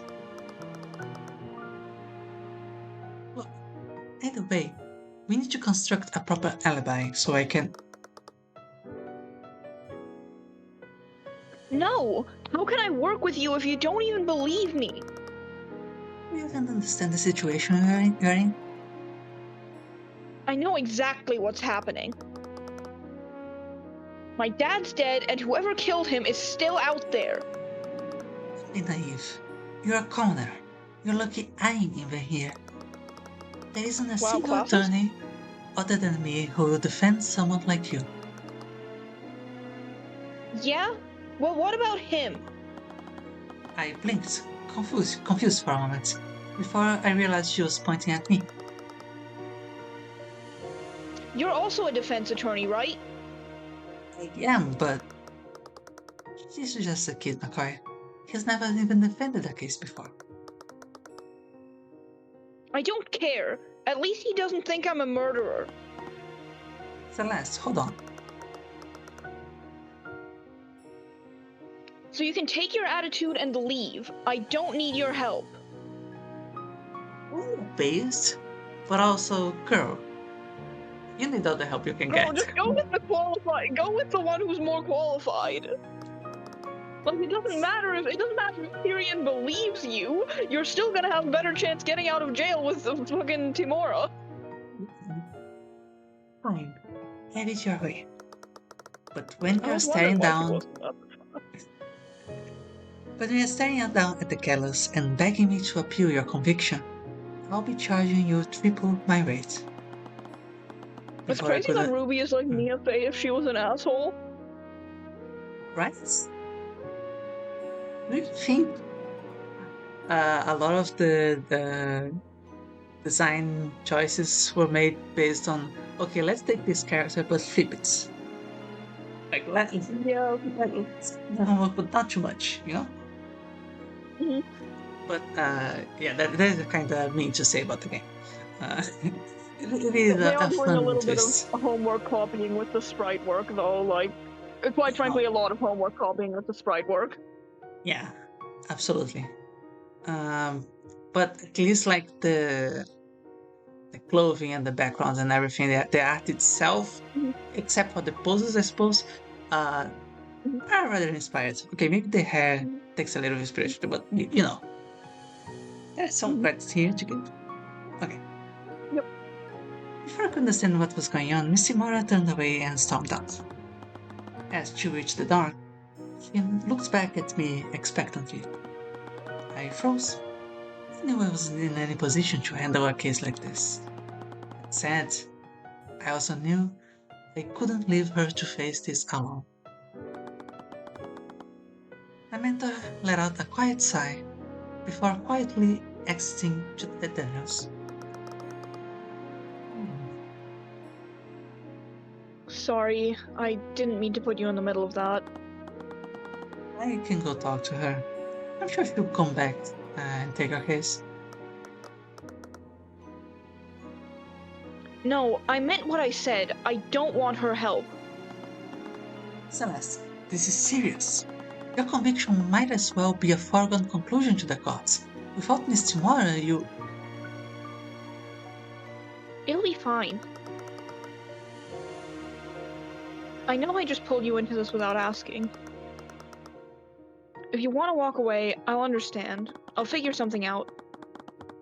The few times at the cell door separating us, could have sworn I saw the metal bars bending. It's gonna break out of prison. I exhaled so slowly. I knew I wasn't ready for this. I can't stand by and do nothing. I'll take your case, if you have. Really? But there's one thing I need you to tell me. The Arcane Inquisition was called to the scene.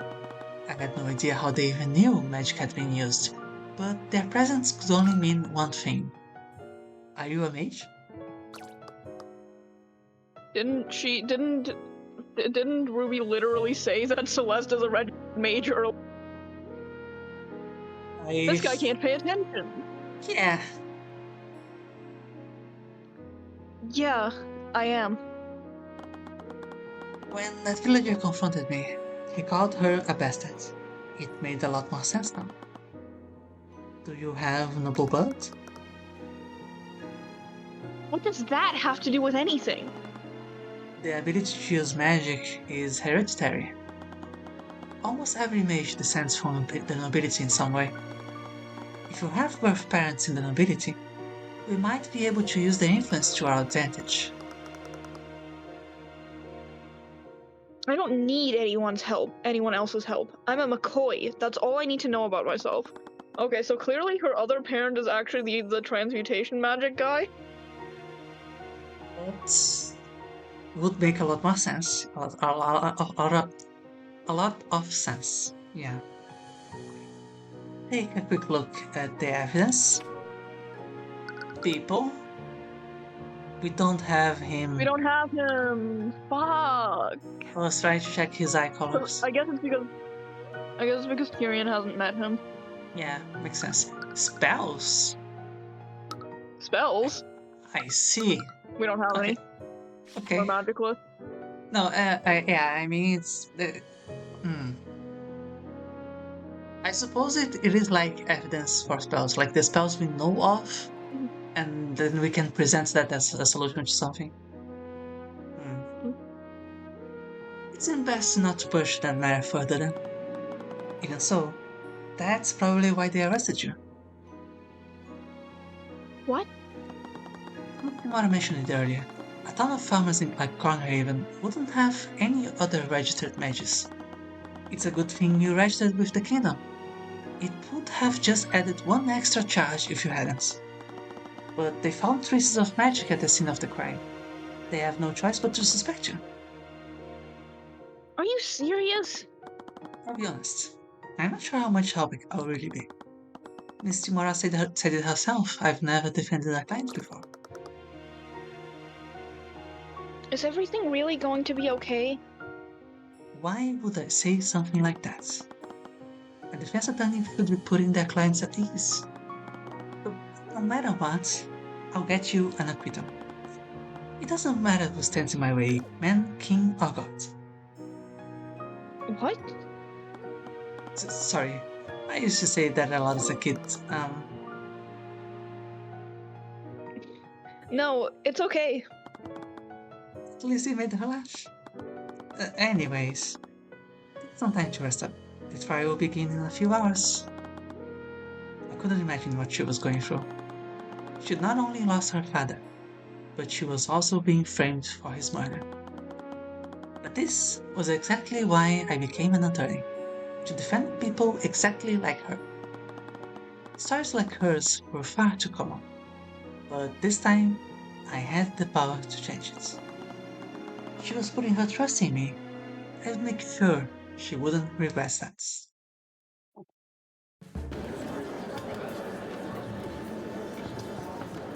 Okay, so even though she's the defendant, she's also co-counsel or what? That's what it's looking like. I think the defendant might just stand there. Yeah, it's possible they just have the defendant like actually at the bench in this courtroom, unlike an ace attorney.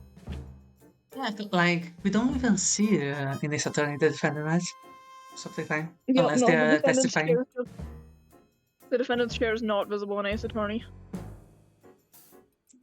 It still hadn't sunk in yet. I was standing in a real courtroom. I'd only ever acted as Miss Timora's assistant. Now I was front and center at the defense table. We know exactly what sprite this reminds us of. Yeah, no, this is clearly a Phoenix sprite. I have to say, everyone else having gacha game ass elaborate fantasy clothes, and then Tyrion in a normal suit. Like, come on. That is absolutely, yeah, no, that is inconsistent. He looks like he could have been isekai'd. Except usually if someone is isekai'd, they still get like a new fantasy outfit. They don't get their normal, like, regular world clothes. He doesn't even have a badge, like, or anything. Phoenix looks he's more... in a normal suit. Okay.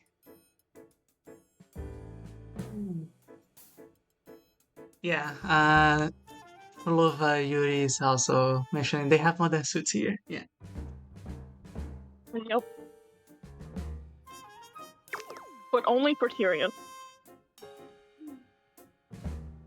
Are you okay? Yeah, of course. Maybe if I kept saying that, it would end up being true. He's like Apollo I, Justice. her attitude, yeah, that is that. Wait a second. Okay, so new headcanon. Hmm? The mesh shirt is actually translucent, and that is her tattoo. Yeah, I feel like it's gotta be, right? Yeah, I was thinking that it was a mesh shirt on like solid color, but I that is Mhm. gotta be Yeah, translucent. no. Yeah. Yep. Okay. That woman from the dungeons was also here.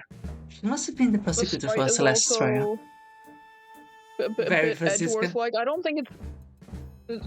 I think like Mm, she as a character is very Francisca. The sprite is a bit Edgeworth. Like, I don't think Francisca has. Well, she has an arms crossed sprite, but it's not like this. I think this one is just kind of an arms crossed sprite, though. I don't think it's a direct rip from either of them. yeah, but I think I remember what you're talking about with Edgeworth. I remember an arms crossed with him tapping the fingers. Yeah. Yep. No, and when Francisca has her arms crossed, she's like, I think, squeezing her sleeve. Mm-hmm. That woman from the dungeons was also here. She must have been the prosecutor for Celeste's trial. No wonder she was able to order around the commander like that. I could feel her piercing glare burrowing into me. Why was she looking at me like that? Was she trying to intimidate me? I got isekai'd and now I have to defend mages in court. Yeah, Yep. because it was definitely working. Order! Oh my god, they have a dumb judge. Just Yes! design. Like, what is this Yes! sprite? I don't like it. He makes me uncomfortable. Yes! Exactly, it's perfect. He's- I'm deeply unsettled. Why does he have a human nose? Everyone else is an anime character, but this is just a real man. How did he get here? I actually really like that. And the Why ear, is he back here? the highly detailed ear. I want to go home. I'm scared. Okay. Now is session for the trial of Celeste McCoy.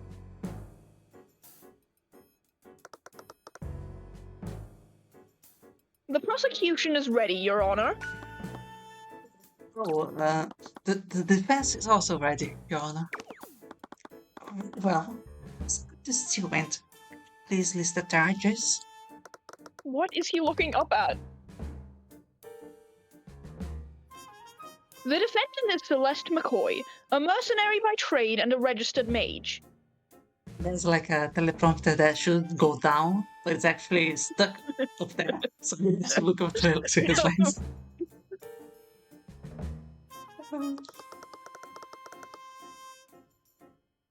She's charged with second-degree murder and negligent misuse of the arcane arts. The crime occurred within the McCoy Tavern, a local inn that was shut down years ago. Those who lived nearby reported hearing a loud argument coming from within the building around 1 a.m. At 1:08 a.m., a carriage driver entered the tavern to investigate the disturbance. How do you know that? Like with that precision? He just had like a really good memory. He has a watch on him. And yeah, but like, okay, sure. It was there that he found the victim, the defendant's sword impaled within his body. The Inquisition has provided an autopsy report and documentation for the sword. Okay. Autopsy report. She better not upload that shit. Died at 1:12 p.m. after being stabbed from behind with a magical blade. Stabbed from behind? His ass was not stabbed from behind. He had like a wooden stake through his heart from the front. Yeah, but He got stabbed with a wooden stake through the front, and then it got transmutationed into a sword from the back. Hmm. I don't understand how magic works. They haven't explained it yet. Can we maybe think that the game would maybe they drew they planned the art for okay, he's standing from the back. Okay, so this guy stabbed with a sword and then didn't one person didn't check which direction the sword was meant to be. But then I don't know. this is being consistent with the fact I'm not sure. Okay. We'll see. We'll see. Fatal Wound shows heavy traces of transmutation magic. Celeste Sword. Okay, we get a better look here. Okay, no, so was Hmm. that what he was stabbed by? No, and that is what was in the CG. Yeah. Uh, Okay. yeah, I That was is an seeing this insane part of the looking hilt. sword. Yeah. Mhm. Yeah, Mhm. it's kind of like a fusion of gun shape, a little bit. Yep. But like you wouldn't hold it on the blade. I'm not sure. Okay, Yeah. I guess a game weapon. Yeah. No, that is very gotcha game. Yeah, yeah, yeah. Okay. Where's the murder weapon? It's an ornately designed sword, but it has no magical properties. Okay, now he's that is a little bit scary. Not gonna lie. He's so Front-facing frightening. judge can't hurt you. Uh, you know what? He's hurting me right now. I'm scared. Yeah, front-facing judge isn't real. He can't hurt you. Let me take a screenshot of this and to save for later. It might actually become an emote, a stare emote.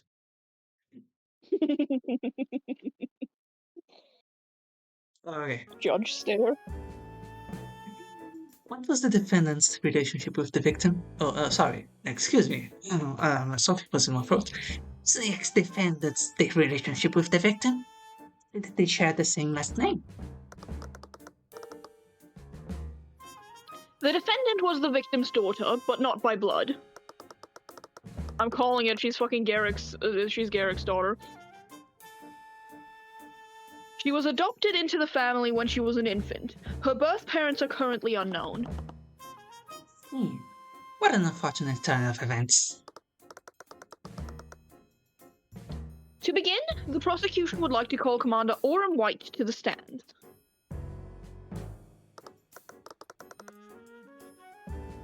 Witness, please state your name and occupation for the court. Witness, name and occupation. Name's Orin White. I'm the commander of the Arcane Inquisition. Commander, please testify about the details of the Inquisition's investigation. Yeah.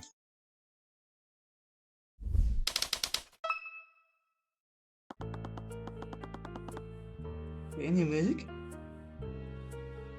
Mysterious. That's good. We got a call late at night. Someone found a dead body inside the McCoy Tavern. When we arrived on the scene, we found Flingheart McCoy dead on the floor. The defendant's sword was still in his chest.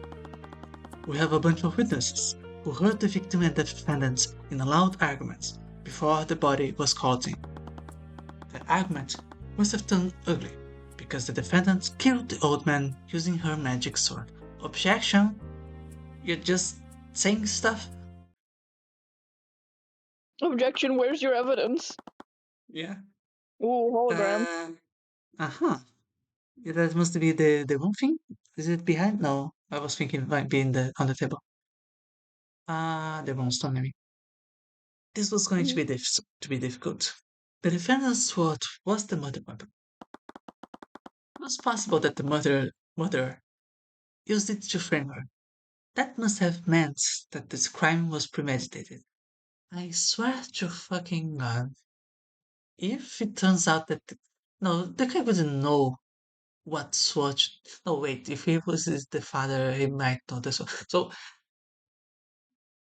if something was transported into the sword, where would the actual sword be? That is my question. And I worry that it might be just in some place obvious that people just didn't thought to look, just didn't think to look. I swear to God. It's not what the mother uses to frame her that must have meant that the crime was premeditated. You Why may so? begin your cross-examination. Oh, cross-examination. Uh, Mr. Cuthbert, where was I Oh my supposed to God. start again? He's fucking stupid. I needed to prove that Celeste was innocent, but they found her sword in the body. Tyrion? This is the part where you say something, right? The longer I stood there, the more I noticed everyone staring at me. I could Music feel in the this game crazy. continues to be good. Absolutely. They definitely made a solid choice to bring Insane in the Rain into this. That is how I found out about this game. I Uh, see. feel the case cracking. Each moment of silence was just another blow to my credibility. Lots of fucking Tyrion. An extremely anime sigh. It's so anime.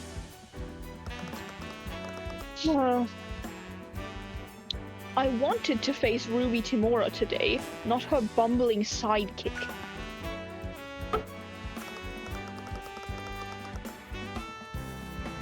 Your Honor, this clearly has nothing to say against the prosecution's overwhelming evidence. Girl, what evidence? You just had a guy come in and say shit. What do you mean? All things pretty open and shut. No, wait. I, I, I'm so sorry, Tyrion. I didn't do enough of Ray. Now she's. Wait, did we actually see this? Is it a flashback to something we haven't seen? This is new. This is new. Okay. I have no idea who Frey is. Miss Timora, does this mean they are going to execute her? No, not again. Was it seriously going to watch that happen again? Tyrion! A palm cracked across my face. I stumbled back and almost fell over. She had every right to be angry, but that wasn't what I saw on her face. Uh, I'm sorry, Celeste, Stop! Just listen to me. You trained for this, right? You know what to do. I've never done this before. She cursed under her breath. She searched her mind for an answer. Then just treat it like something you have done before. Oh my god, treat it like chess. I Mm-hmm. don't know. Um, you're good at chess, right? So just treat this whole thing like you're playing chess. I don't know. Yesterday you were calm and you were focused. So just channel that feeling. Look at the pieces on the board or something like that. I He made a lot of statements. Every statement that he made, every word that came out of his mouth, they were all just pieces on the board. The match wasn't won from the playing first logic move. chess from Ace Attorney Investigations. Mm-hmm. Came I don't from actually know how that works. I developing. haven't played Ace Attorney Investigations yet. Uh, well, yeah. It came from developing the pieces I had and taking every advantage that presented itself. I kinda remember it, but it has been a while. I apologize, Your Honor. The defense is ready to begin the cross-examination. Seeing as this is your first trial, Mr. Cuthbert, I will overlook it this one time. There we go. Thank the gods that actually worked. I need to carefully examine every statement he made, line by line. The key to every You mean like a cross-examination cross-examination from Ace yeah, Attorney? yeah, was identifying which statement contradicted the evidence in my notes. Once I did that, I needed to present the contradicting evidence. Reminds me when I was doing the tutorial case of investigations with Elias, whenever they like said the buttons to like whenever they had the buttons that you needed to press for certain actions in parentheses, I would like read that part out even when voicing the character. Hold on, let's see. There is a new sprite in the tutorial, and I really dig her outfits. Well, I'm not sure what's going on with her hair actually, but yeah. Who is this Miriam person? I like her. Interesting It's a cute suspenders design. on a skirt. Yep. Okay, but the skirt does actually seem to be like rather tight twisted, so the suspender is probably very unnecessary, but okay, that's fine. It's style. That is cross-examining a witness. The key to each cross-examination is to determine which part of the yeah, we know it's a plan. Yeah. Okay. This is literally just Ace Attorney gameplay unlike the arguments from before. We have actually a press. Okay, let's actually just see if anything directly contradicts it. Instead of actually going to press every statement, because we're not doing the classic Ace Attorney play of press everything. Unless it's not immediately obvious, I don't think. Okay, this is a story. Let's just try to push it here. Being stabbed from behind with the transmutation tools, for the weapon, no magical properties. Okay, I think that probably contradicts each other, right? That the sword has no magical properties, but there was trace of transmutation magic. Yeah. Defense what's in the chest. Magic sword. It's not a magic sword. Oh yeah, okay, and we can present that the sword is in fact not magic. Objection! Nice animation. Yeah, I like his pose for that. And the hair fluttering. Yep. He's not just straight up doing the Ace Attorney point, which I appreciate. Absolutely. Are you sure that the victim was killed using the defendant's sword? Yeah, it's pretty obvious from the crime scene. I have to disagree with you on that. If your testimony is true, the defendant's sword couldn't have been the murder weapon. What are you talking about, kid? The sword was inside his body. That may be, but take another look at the autopsy report. It says that the fatal wound contains traces of transmutation magic. You even testified that the sword was magical.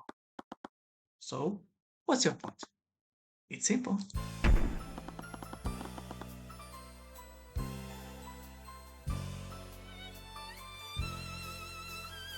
I like this music.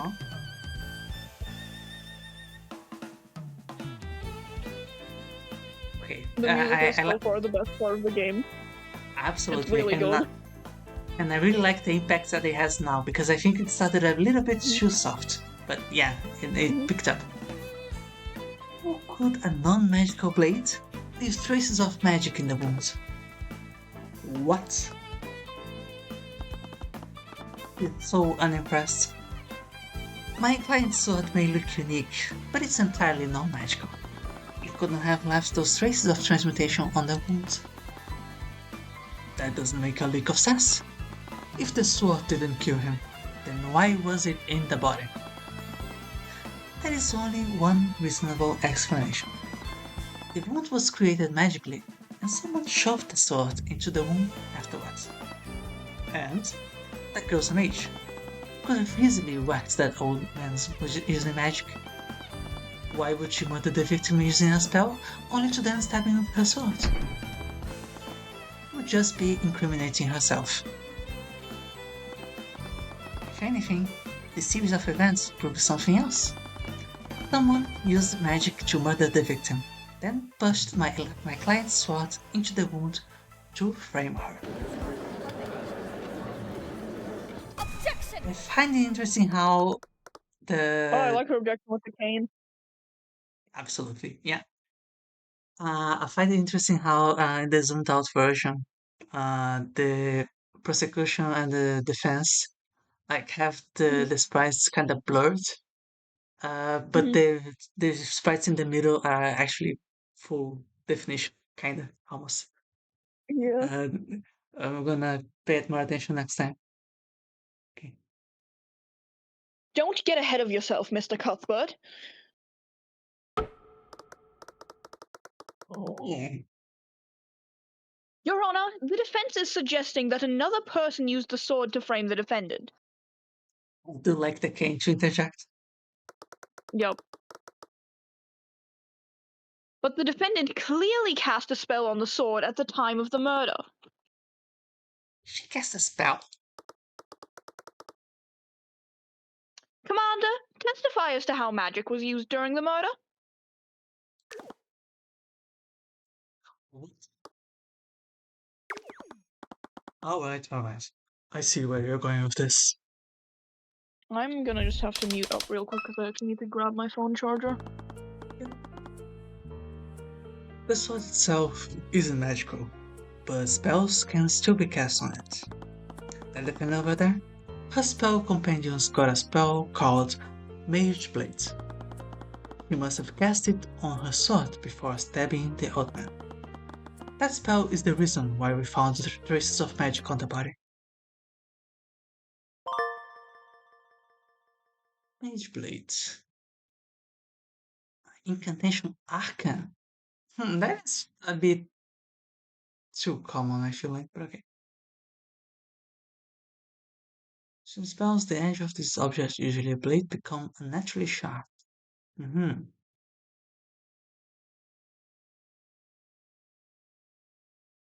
That is a fascinating specification.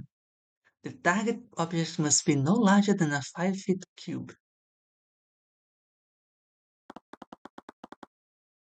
The compendium listed every spell a mage knew how to cast. It was a fundamental piece of evidence that proved which spells a mage could and couldn't use. Celeste, do you have your spell compendium with you? Okay, yeah, we can wait a little bit for movie to come back.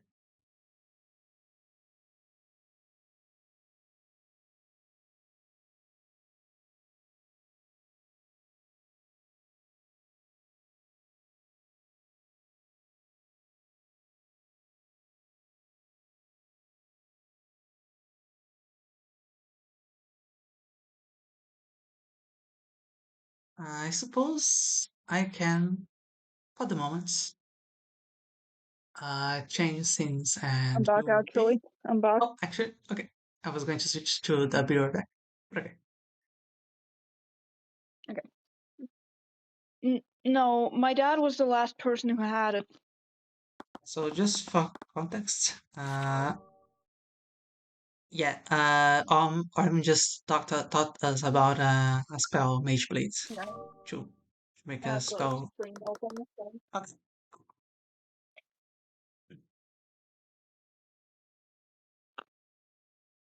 But he's right. I know how to cast Mage Blade.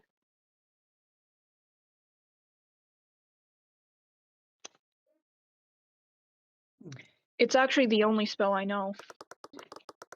I plugged my phone into the charger and it started charging before I plugged the charger into an outlet. I, I didn't know it could do that. Yeah, there is some capacitor stuff that can make that happen. I think. I think it's maybe because it's a switch charger. I would like to add that we found traces of transmute as well. That could a little bit, but that's fine. No. As I'm sure the court knows, magical traces stay on objects for 48 hours after a spell is cast on them. Uh-huh. Oh, okay, now we talk about that. Okay. Real convenient to not bring it up until now. Yeah, updated SWOT report. Yep. Those 48 hours really tighten the timeline for cases like this. Because of that, crimes needed to be investigated before all the magical traces disappeared from the crime scene. It also gave the courts the perfect excuse to push these cases through the system as quickly as possible. But you may begin your cross-examination. Amanda's testimony was a lot vaguer this time. He probably wasn't expecting to give a second testimony. Friends in his statements really helped in situations like this. Doing that might reveal new pieces of evidence that I could use against him. Okay, it's time for Now we press start. everything. The Absolutely. classic Ace Attorney play. Yeah, yeah, we know it's attorney. That's fine. Okay, the sword itself ain't magical, but spells can still be cast on it. Are you accusing my client of casting a spell and channeling it through her sword? There are a vast number of spells that operate like that.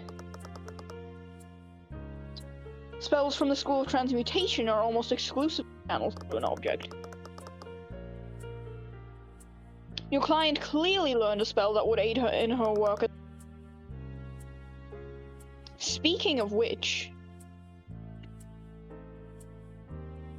The defender over there, her spell companion's got a spell called Mage Blade. Mage Blade?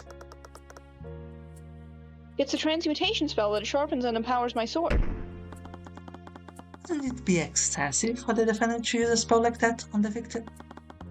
He wasn't wearing any armor or protection at the time of this death.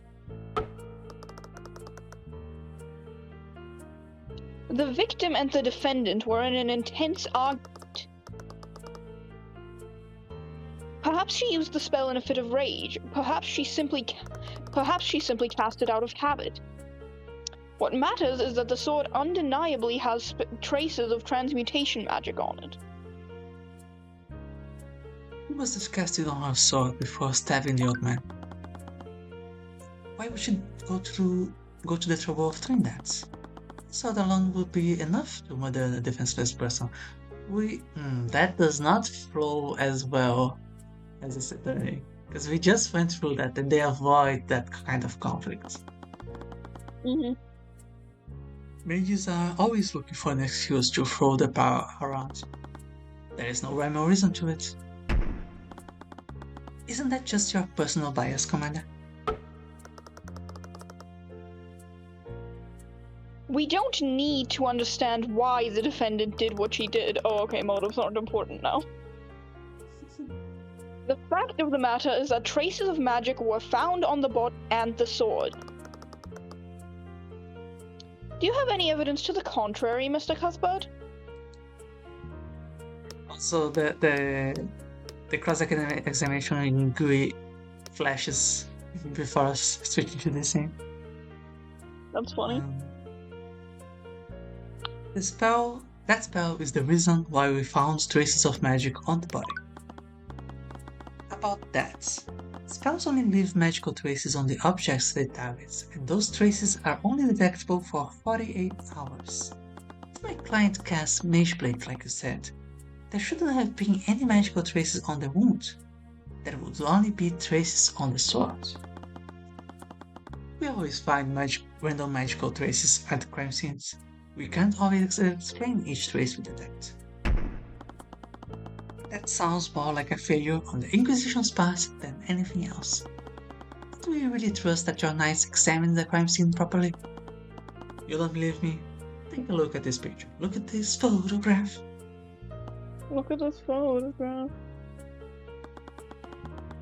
I've seen pictures of dead bodies while studying Miss Timura's past cases, but there was something unnerving about seeing someone I'd met yesterday.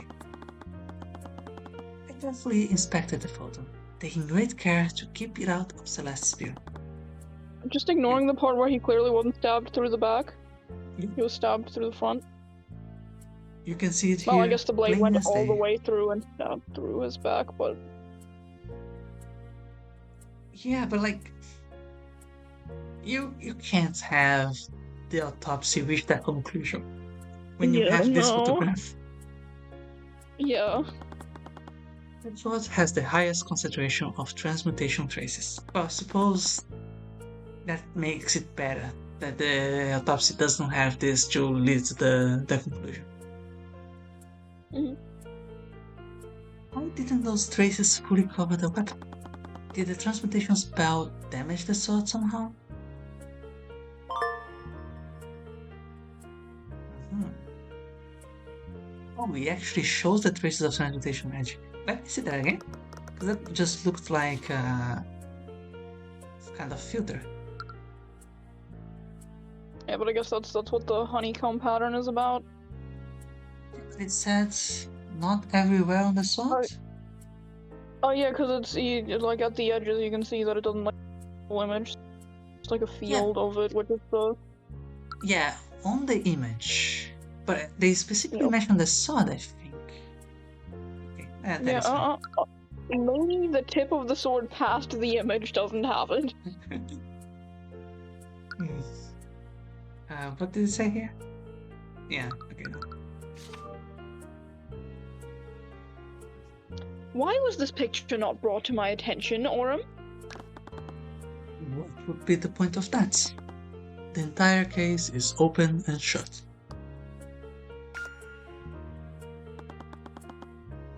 Security seemed unnerved by something. Yeah. I think this is literally Edward's right. Why is he doing the Furio Tigre again? Yeah.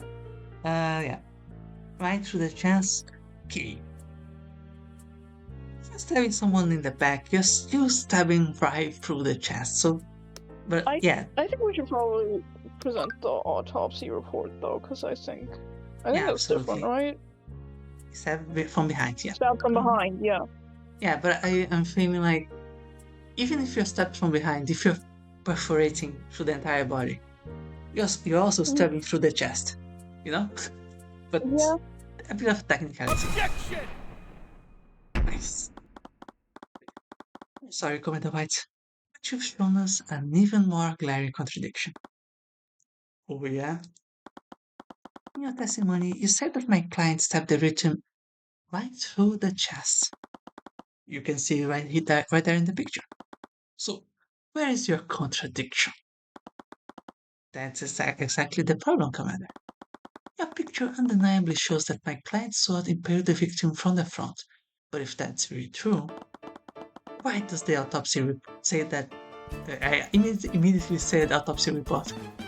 It's just autocomplete in my brain. Why does the autopsy say that he died from being stabbed in his back?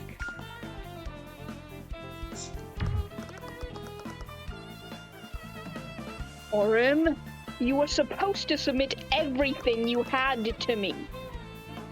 Why did you withhold this photo? There was no point. He's of age. It couldn't have been anyone else.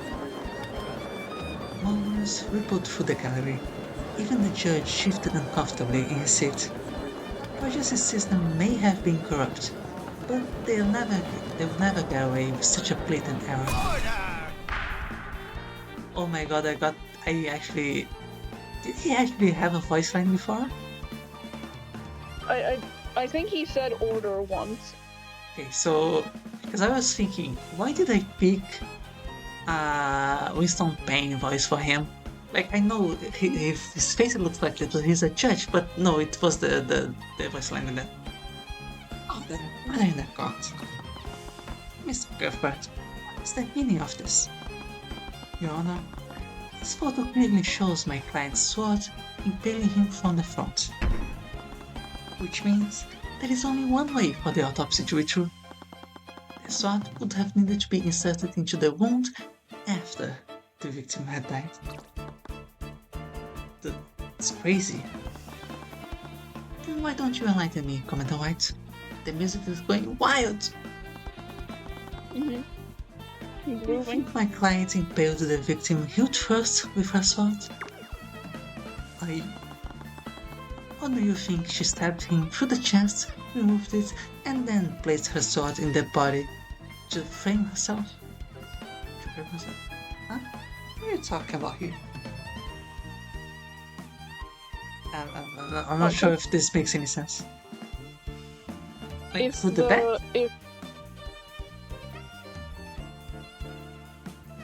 Yeah. I think you meant stabbed him through the back, then removed it. He's tripping over his words. Get his ass. Well, that's... No. What happened here is obvious. The real murderer stuck the sword through the victim's wounds. Oh, I accidentally did that. The real murderer stuck the sword through the victim's wounds to implicate my client. But they made a careless mistake and stuck the sword through the opposite side.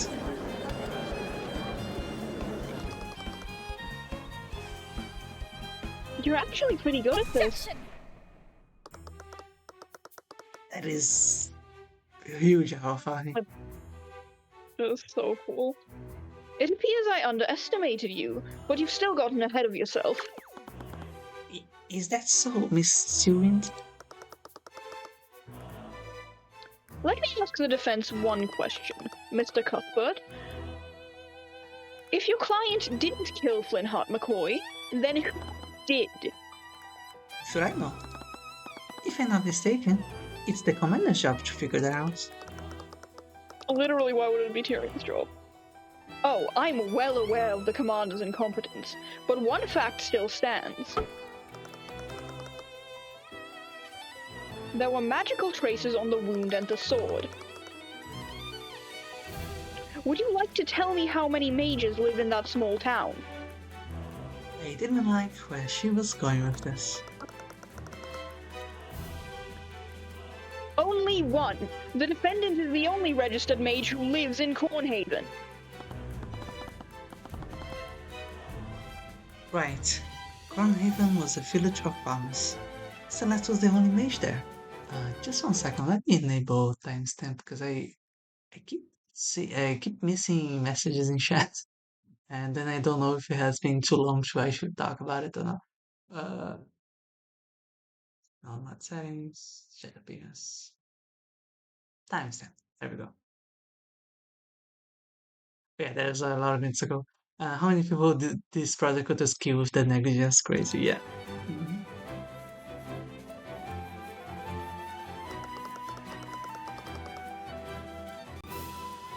The defendant was also established to have been with the victim minutes before his time of death.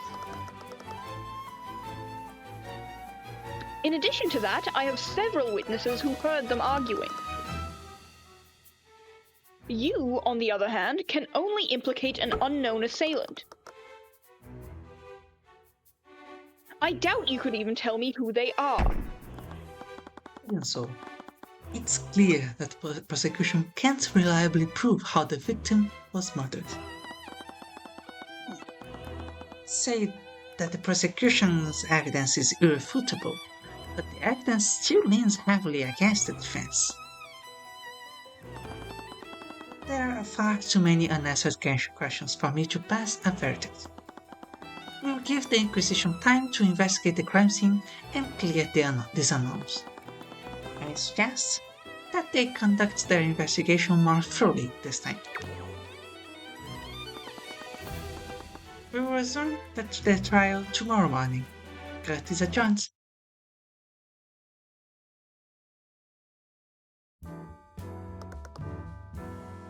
Hello, Cuthbert. Oh, Miss Timora. I tensed as she approached me. I'd been so focused on Celeste's case, I hadn't even thought about how I've left things with Amanda. Scaled Lord, she had probably been in the gallery too. She must have seen how I froze up during the first cross-examination. Your job is to put your client at ease, not the other way around. Sorry. I'm sure she was just snapping you out of it, but everyone saw her become violent with you. That's not exactly helpful if you want to prove she's not a violent murderer. Make no mistake, the prosecution will use that to their advantage. What's wrong with you? He did fine. Fine. If the Inquisition didn't botch the investigation, Cuthbert would have never been able to buy this much time. I love how Celeste and her dad, by the way, just have the most like unfantasy sounding name. They're called fucking McCoy. In case you've forgotten, he's my defense attorney, not you. I don't get why he has to take notes from you. She's right, Celeste. I need to do better. I can't ever let myself freeze up like that again. I might not be so lucky next time.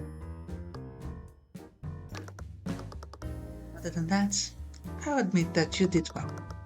You cross-examined the commander adequately, and you handled Stewin's rebuttals as well as you could have. I remembered how Prosecutor Stewin was glaring at me at the start of the trial, and throughout the entire trial too, bro. Even thinking about it was enough to make me nauseous. Stewin. Why did that name sound so familiar? What? Wait, isn't House Stewin one of the 4 pillar families? That's right. Lucio Steelwind is the Grand General of Wyverngard's military. Hasn't he been caught up in a lot of scandals recently? Scandals? He's been having people killed by the thousands. Right. Just a little scandal. Just a little. I remember seeing several articles about him at the Red Home Gazette. In recent years, It's still a funny name to me. their grievances against the crown. Groups voicing their grievances against the crown had begun to surface in the countryside. King Olivier would answer their complaints by unleashing Stewin's soldiers on the so-called insurrectionists. More often than not, their peaceful protests turned violent, leading to bloody retaliations from Lucius' forces. And Arya is Lucius Stewin's only heir. When I saw her name on the docket, I wrote her off as a noble role playing for fun. But she's good, better than most of the prosecutors I've faced. She's taking this seriously, and with what Plainheart was doing, I can't help but wonder if the prosecutor is acting on her father's behalf. She's pissed. Do you think Prosecutor Stewin is protecting the real killer? The knights were the first responders to the scene. Didn't that strike you as odd? Right, in a small town as Cornhaven, the village militia would be the first people there. But the Inquisition to respond so quickly, they would have needed to know that magic was used at all. This whole mess feels a little too staged. With a Stewin involved, this whole situation reeks of corruption.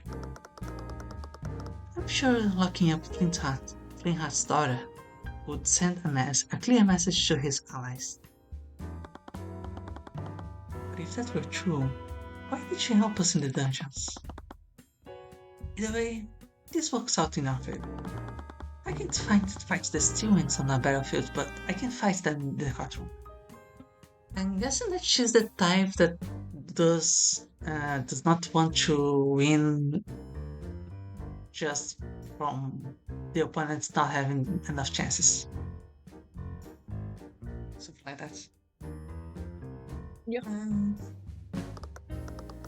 that subject, I've been meaning to give you this. My spell compendium? I grabbed it from the dining room before the Inquisition arrives. They have a Oh, bad so she's habit. stealing evidence. They have a bad habit of misplacing pieces of evidence like this. Let's go on stolen evidence. So an entire book for just one spell, okay? For an entire book for one spell, that really doesn't seem that complicated. So this is your spell compendium. It only has one spell. Okay, so it is meant to be filled later, I guess. Mhm. Okay. Mage Blade. In execution, you will need to prove that Mage Blade was used in the murder. It will restrict their plan of attack, which will give you an edge over them.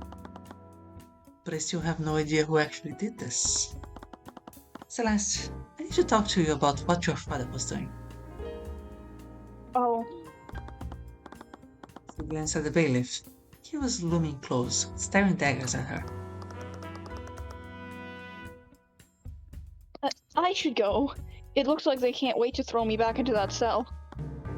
Wait, I still. She turned away and quickly walked off without another word. Miss Timora just shook her head, practically begging her conviction at this rate. Bringing up her late father may have struck a nerve. I would need to be more delicate next time. I can speak with her in the dungeons later. Right now, I want to take a look at the crime scene. With how negligent the Inquisition were, I doubt they found something. If you're planning to investigate a crime scene, you need this. She reached into her coat and pulled out a small blue runestone. I froze for a moment, staring. That is a typo? Should be just 1 hour, I think. Wide-eyed at it. Yeah. Yep. It makes me worry a little bit because I'm pretty sure that for like what was it, a game anniversary or something, they completely redid this game or something, like made new sprites or made some stuff nicer. So I would have expected typos to get ironed out. Okay. Yep. But no, starring wide-eyed. I suppose even Ace has some. That's fine. Yep. Is that Tony's runestone? Okay, so it's the badge that we will absolutely present to everybody. Oh, hell yeah. If you see it, every attorney has one. It's almost like a badge for them. They are not pulling back any punches here. It's almost like a badge? No way. It's an attorney's runestone. I had the commission for you after you passed the exam last month. You had one right this entire time? Cuthbert? Are you crying? No. I wiped my eyes and delicately stored the runestone in the pocket of my jacket. You embarrassed me them today. I thought this show was gonna say me today. Wow. Don't expect them to be that sloppy again. As much as I hate to admit it, your investigative mind is sharper than mine. Magic smartphone, let's go. Yeah, I suppose. If anyone can get through this, it's you. Oh, thank you. It's time to take a seat at the bench near the courtroom entrance. You look like she would be staying here until the case was over. I tucked Celeste's spell compendium into my jacket. I hadn't slept, and my body still ached from the carriage ride. I still didn't know whether I was truly up to this, but none of that mattered. Celeste was counting on me, and I wouldn't let anyone get away with killing Flintheart, even if the steel winds were involved. Let's go, walk in. Okay. I was expecting this chapter change to be before the trial, but that is fine. It's a good spot to take a break. Yep. So let's take a break here.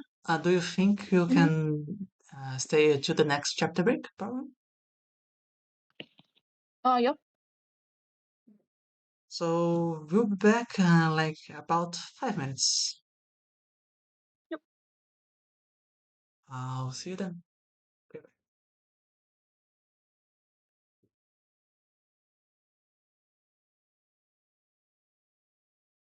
Someone.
And we are back.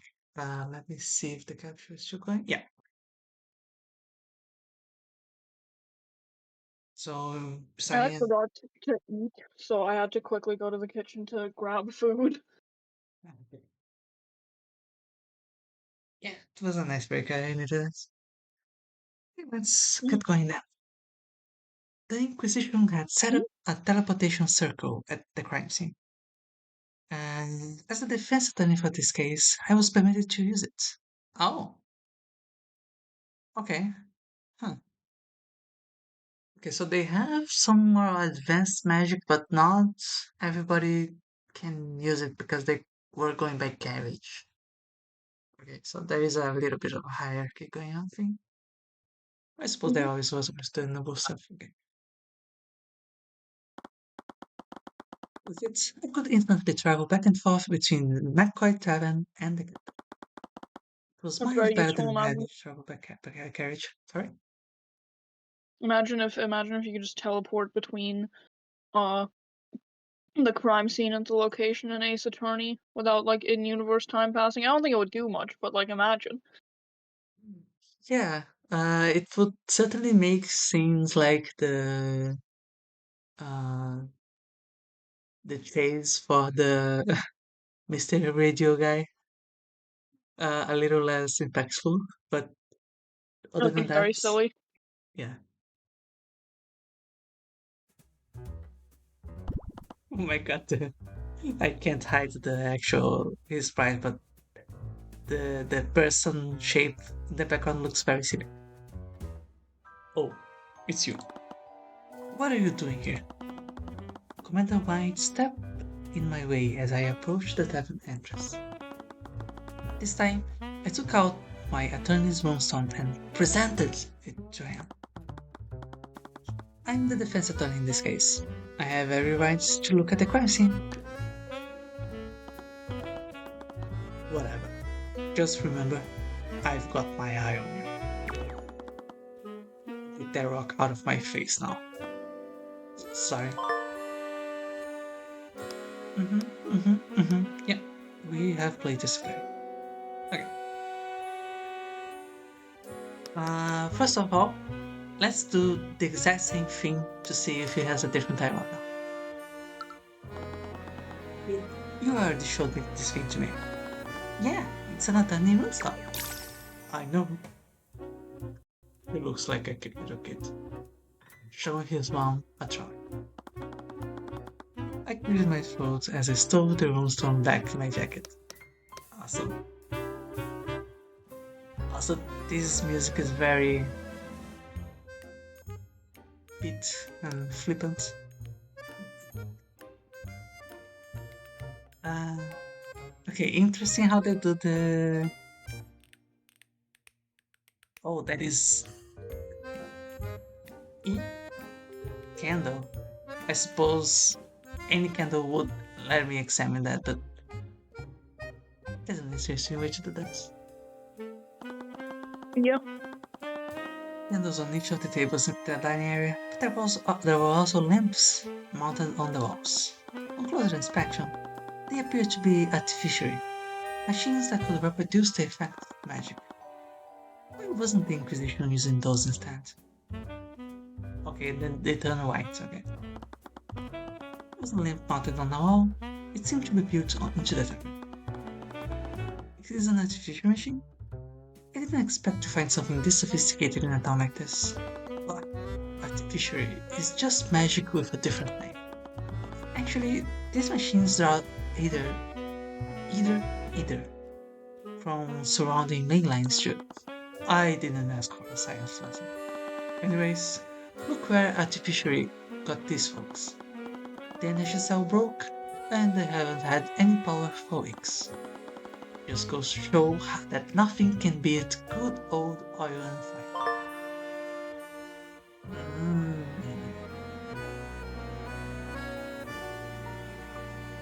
Okay.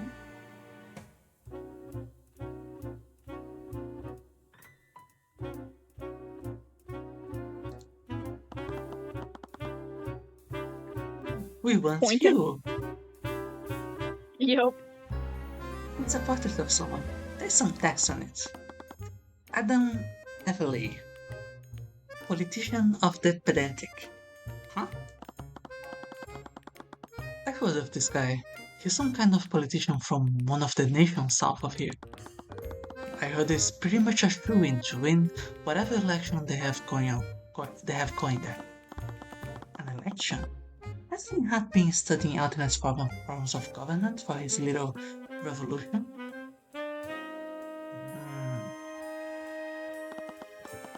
Whoa. It's a painting of a mage? There's some text on it.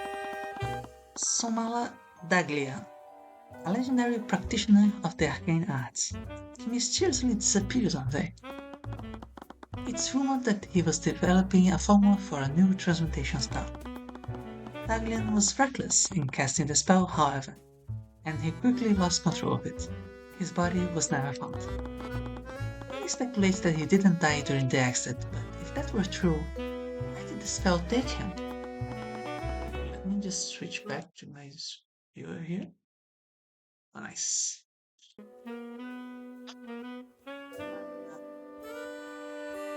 Sounds like a cautionary tale against using magic. That might have explained why Flynn had kept it in his tavern. But he's a magic hater. Okay, there's still one more thing before the corpse. Shards of a broken bottle, well next to the chalk outline.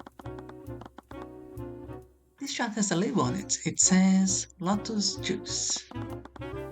I've never heard of that brand before.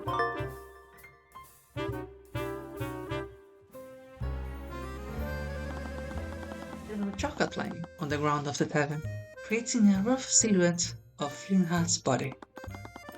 The chalk lines match the crime scene photo in my room, so I noticed the traces of transmutation magic on the ground in the photo.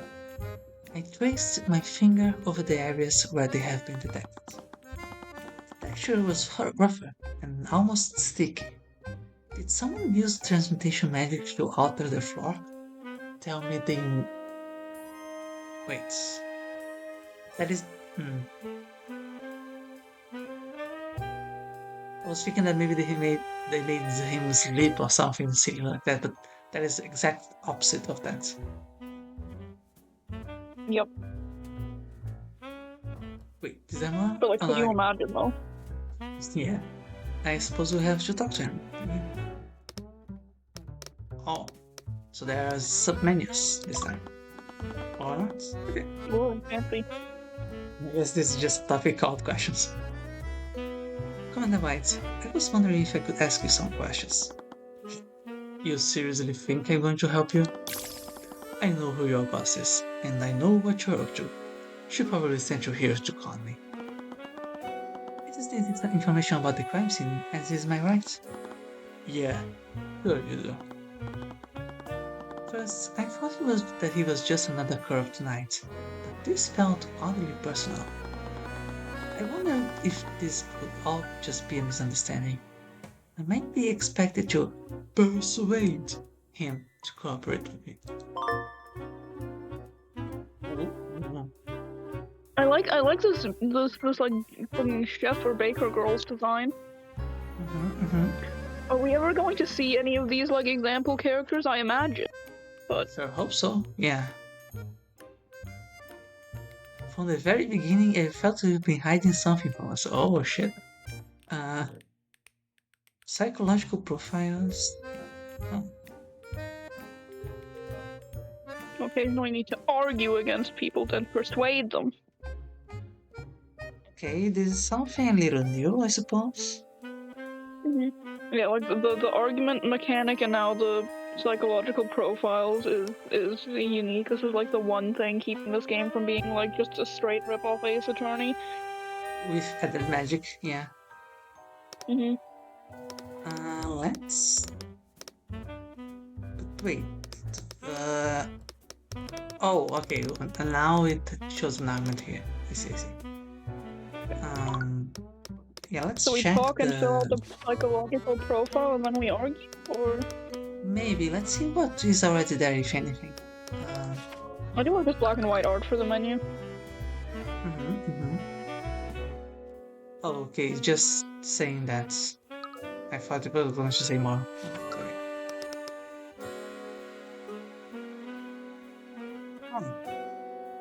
Nice pose. Okay. We don't have Charlie in this office, but that's okay. What's even the point without Charlie? Yeah. Oh my god. Oh, it's his dreams. It's his dreams. I'm guessing she will come back another time.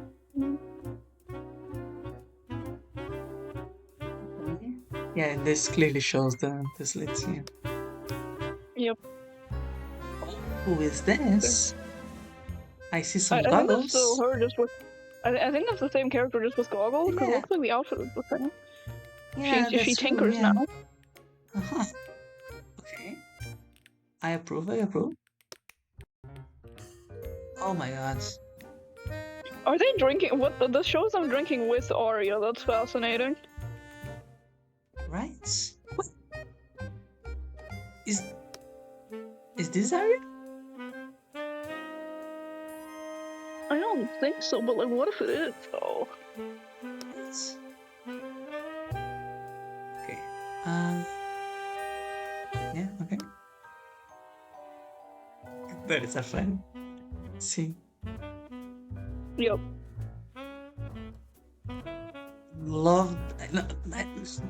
It's interesting how both White and her are more highly detailed than him.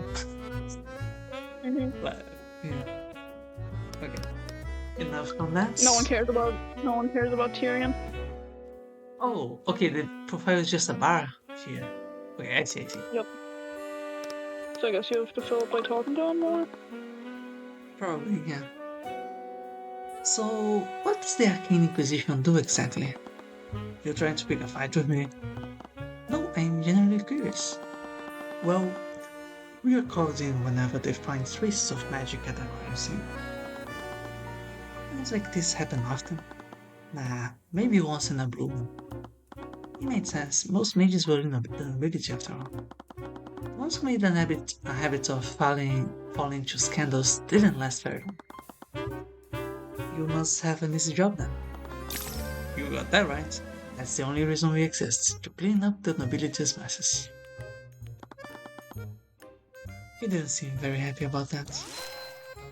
Oh, okay. Oh. So it's 3. Yeah, the remaining questions here.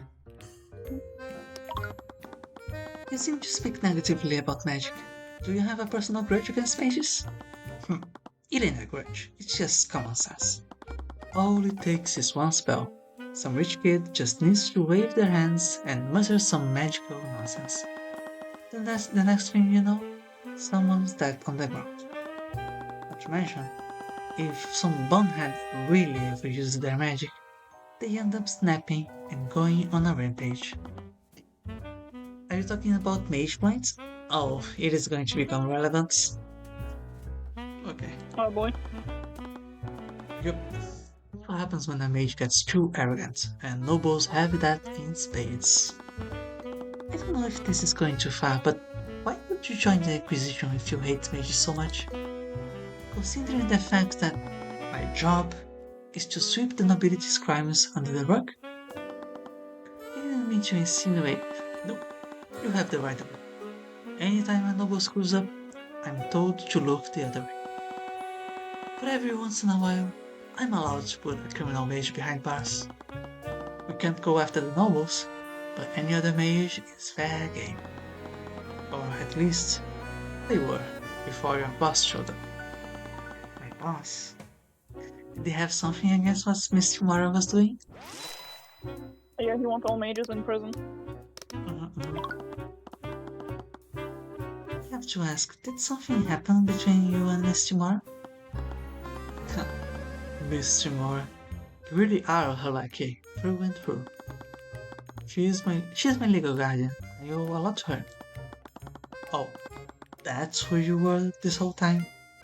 I didn't even know she had a kid. I don't know what she's told you, but she ain't the hero you think she is. This is about the rumors, isn't it? They're just lies spread by the nobility to discredit her. They ain't lies, kid. I've seen it for myself. That woman is a criminal. My hand clenched into a fist before I calmed myself down. This wasn't the time for emotion. She defends mages who don't have the protection of the nobility. She hates the aristocracy as much as you do. Yeah, whatever. And now we can argue with him. Let's go. Commander White was being hostile towards me. At first, I thought he was just being corrupt or apathetic, but he seemed to have a personal grudge against Miss Yumara and me. If I could clear up this misunderstanding, it might help him. Let's start an argument. Woo. Okay, And there's chess pieces for no reason. yeah. What happens if I click here? Ah. Yeah. Okay, so that's just nothing groundbreaking, really.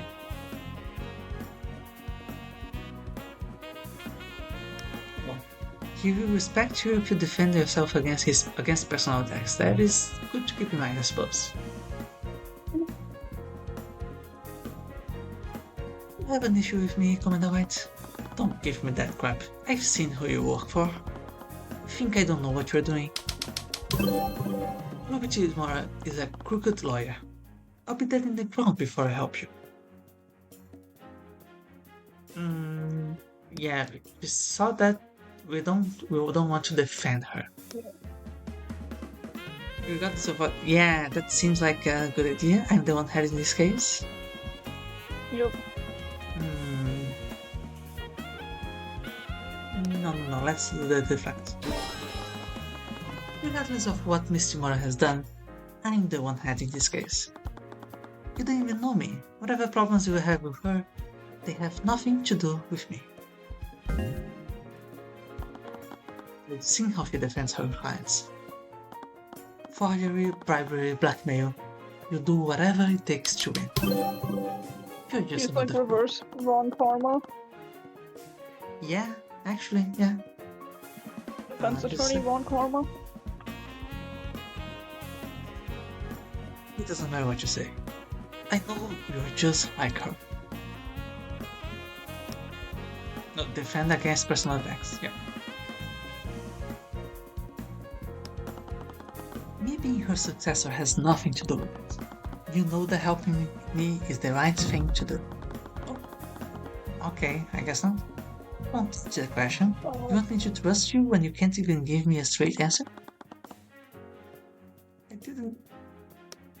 I defended, I didn't deflect, but I suppose I won't deflect either. Okay.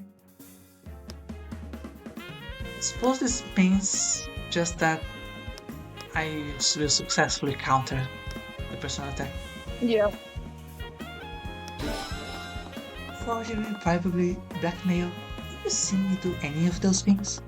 Because the way I see it, I've only defended my client by pointing out your mistakes. Look, kid, after what I've seen her pull in court, I'm not going to fall for it. I have no reason to trust you. No matter what, I know you're a crooked lawyer, raised by the biggest crook of them all. No, let's not defend her. This defense attorney who's asking me for information about the case. Nothing that I've done that is... Yeah, that makes sense. I've seen that shit on me whenever I've seen you engage in any good behavior. That also makes sense.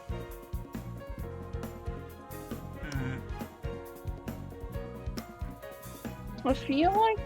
I don't know, I feel like deflect maybe, but I don't know. Oh, we have enough HP to try both. Yeah, let's do that. I'm just a defense attorney who's asking for you for information about the case. Nothing that I've done has given you any reason to suspect me. Yeah, let's go. Yeah. He spent some time searching for a rebuttal, but after a while, he just let out a resigned sigh. Yeah, the soundtrack here is great. I'll say the Uh, argument mechanic actually seems interesting. I do agree. It does. It does kind of feel psyche-lucky, doesn't it? Hmm. A little, yeah. But I think with Psyche Locks, it's still very, still pretty different. That makes sense. Uh, you just want info on the case, right? Yes, that is all I'm asking for. Alright, fine. I'll answer your questions. But you better not make me regret this. Like, I think narratively the arguments seem to, like, well, I think the arguments seem to essentially serve the same purpose as unlocking Psyche Locks, but the process of actually going through them is different. That makes sense, yeah. With Psyche Locks, it's just presenting evidence, whereas the argument mechanic is different. Okay, the player. Thank you for stopping by. Fell off the I fell off the couch. How are you doing? Oh no, I hope you are okay.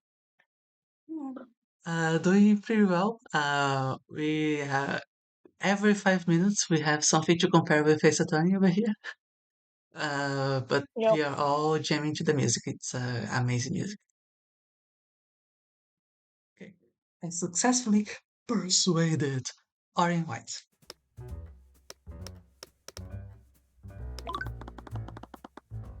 Not entirely sure that the sword was the real murder weapon. Right. I guess you want to prove that someone else stuck the sword in the body. Did the Inquisition find anything suspicious on the scene? Did the Inquisition? If you ask me if we found another bloody weapon lying around, we didn't. That would be a little too convenient, wouldn't it? If there was another bloody weapon, the killer probably walked out with it. Do you think they could have hidden it somewhere in the tavern? Doubt it. After the trial, Steven turned the place upside down and scanned it with her magic. If there was something hidden here, we would have found it already. Can't believe you overlooked something so obvious. You don't have to say like that, bro. Don't antagonize him. Oh, shit, you with He's that. just Hmm? he's just being mean. I think he gets it from his mentor. Yeah, that would make sense, yeah. Oh, you are okay? Just started for a while? Oh, that's good to hear. Okay. Oh, should with that. I already got an info about that mass phone student. Well, you don't have to worry about me screwing things up. Steven is taking over the entire investigation. Do prosecutors normally do that? Nope. But she ain't no prosecutor, she's a stillwind. I know better than to go against others from her soft. I know we made a mistake, but she's taking this too far. She's even had my men draft a map of the crime scene. Yeah? Really? Could I see it? No guess about. I have a bunch of copies. Don't know how much good it will do you though.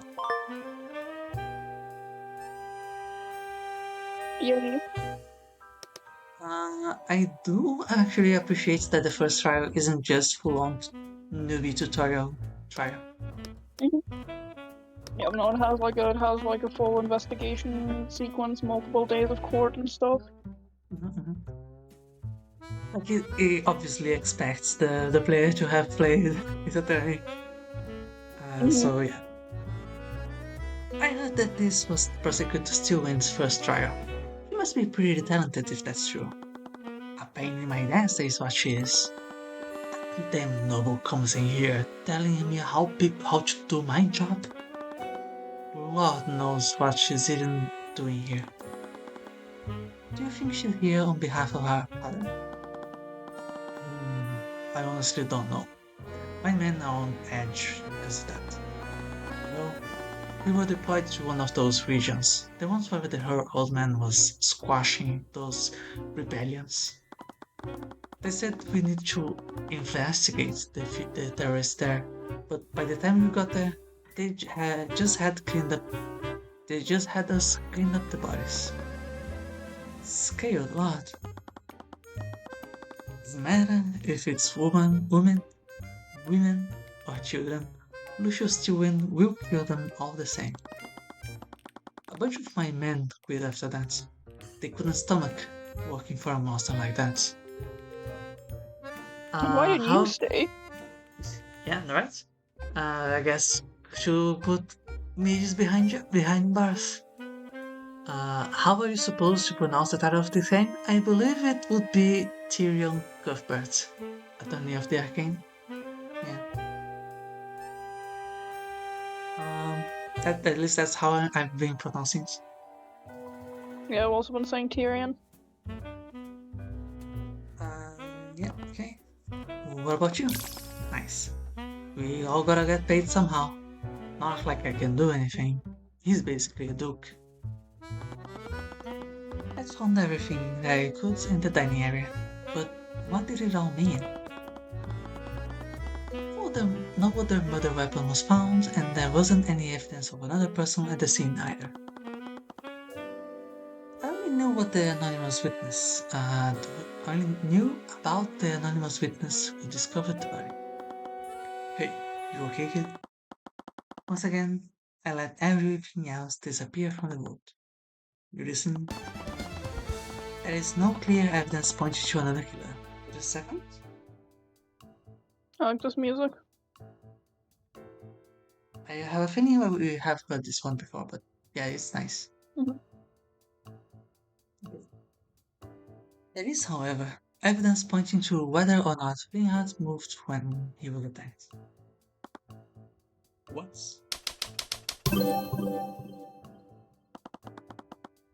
How did Reinhardt move before he died? There is no blood trail leading to or from the body. That fact implies something about the location of Reinhardt's death. Oh. Whoa. Oh. What does Another this non-Ace remind me Attorney of? mechanic? It reminds me of what was that game? Uh, I need to check that. The one of the tower. Tangle Tower?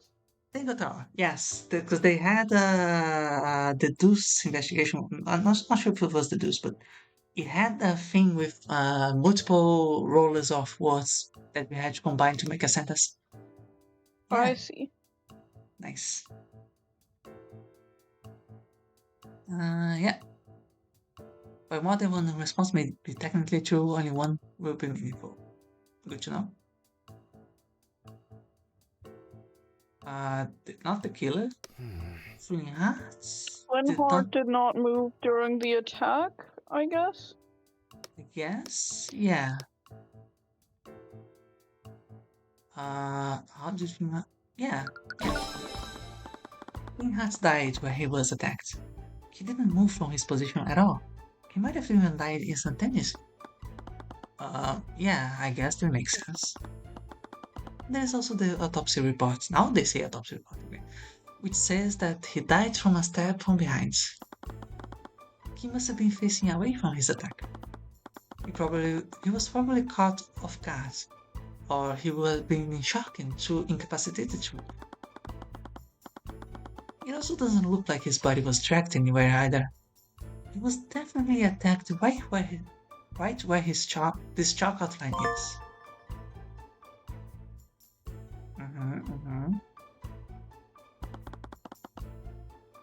There's also the shattered bottle of lotus juice. He was probably holding it. The fragments are right next to the body. The bottle must have only been shattered hours ago.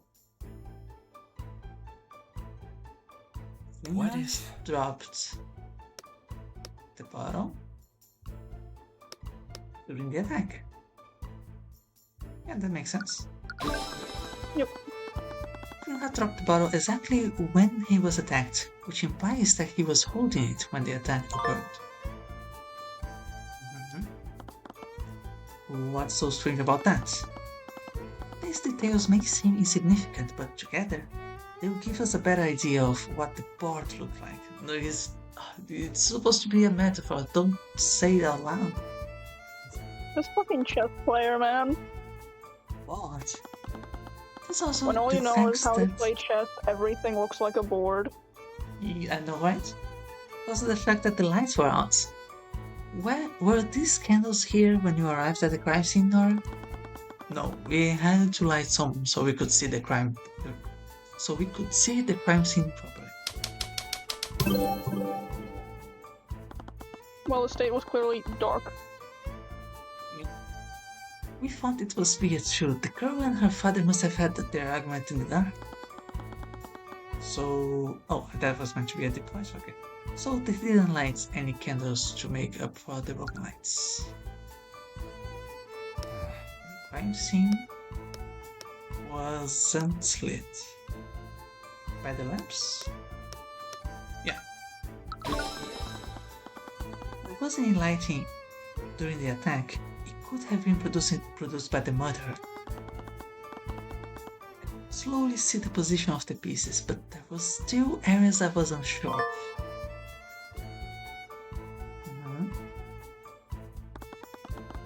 They might have used a torch or a lantern of some kind.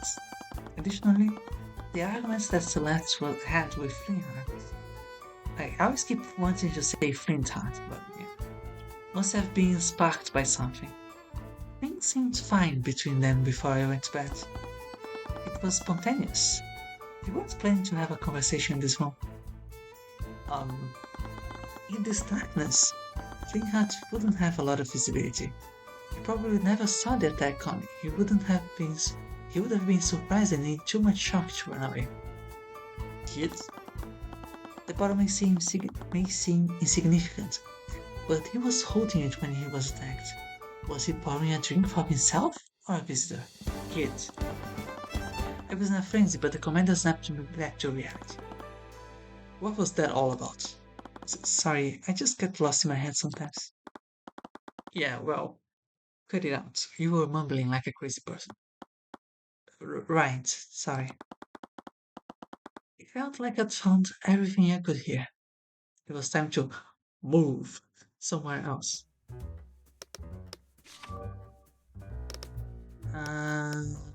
Oh boy, Let's go. we're moving. Yeah, let's go to the dungeons. Yeah, probably want to talk to Celeste. My brain wanted to say Maya. I couldn't remember what her name was. Right. But Celeste's cell was empty. The Inquisition must have still been questioning her. I would need to come back later. Okay, wrong choice. Okay, I guess we're not going there. Oh, respect. You're back? Sorry, I guess I'm just a little lost about where to go. Well, I guess I can give you some guidance.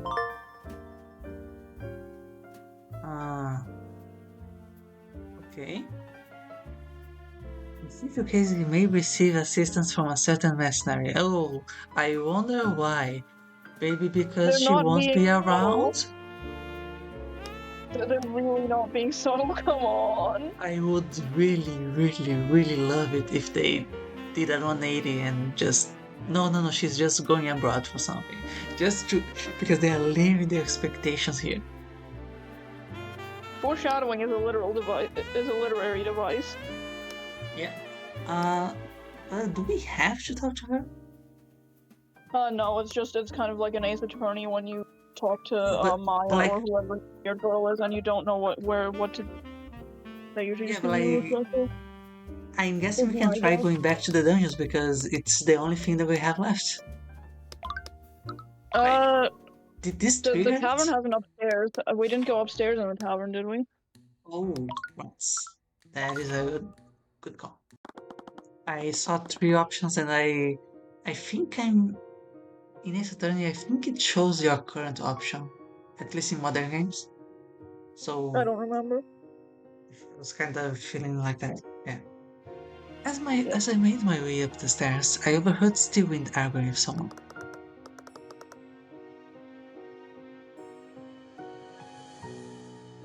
If you keep showing your face here, people will start asking questions.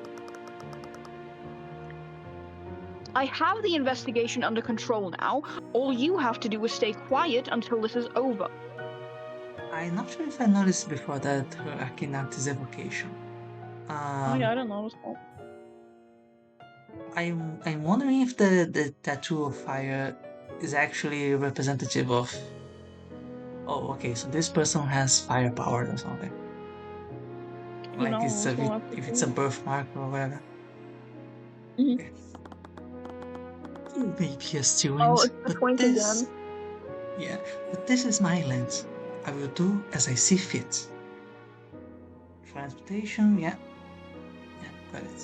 38. He is old enough to be Celeste's dad.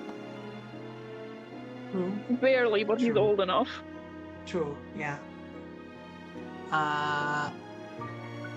Oh, I think I'm gonna go to sleep again. But I'm glad I passed back check in this super original game with no inspirations whatsoever. Good night to the player. Thank you for stopping by. But you're gonna start dropping more of chess pawns during the trial? I hope Okay, so. why do 3 characters do like the same pose and expression when they're shocked? Like this guy, Tyrion, and Orym all have like very similar shocked sprites. For what reasons?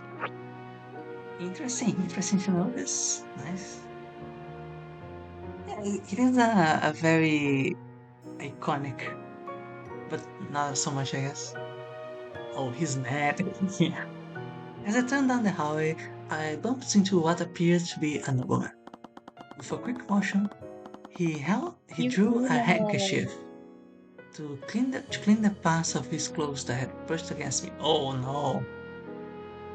His cold gaze He's like that. hardening into a contemptuous glare. Is that a good sign? Okay, so two things. I noticed that his eyes are blue, Mhm. which is a little far from this.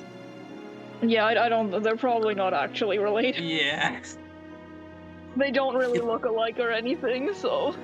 yeah, and in the dark, the hair looked a little more white than this. Yeah, Yeah, it looked lighter, but no, he's a brunette. well, I wouldn't go that far, but maybe. Well, actually, probably more like blondish.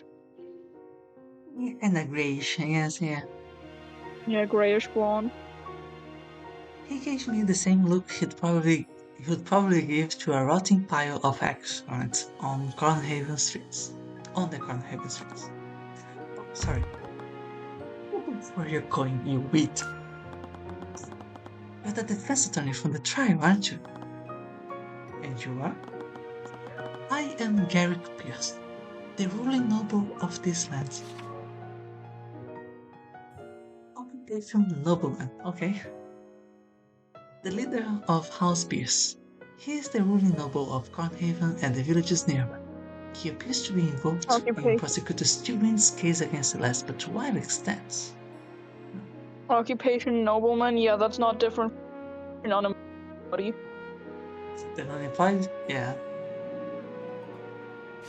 It's just the same but rich. Mm-hmm. Also, should thank you for playing your whole role in the current trial.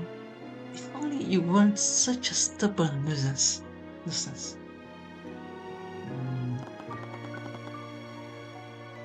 I suppose that you also believe my client is guilty? I never said that.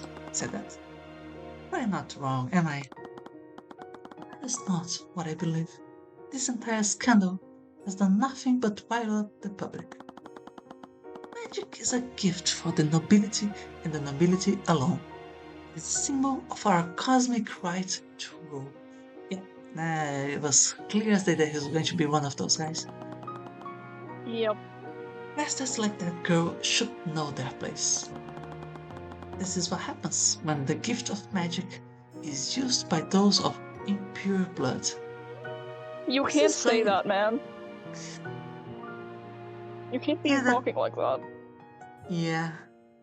Is there going to be a witch hat atelier twist here? Is it actually true? Who knows? Who knows?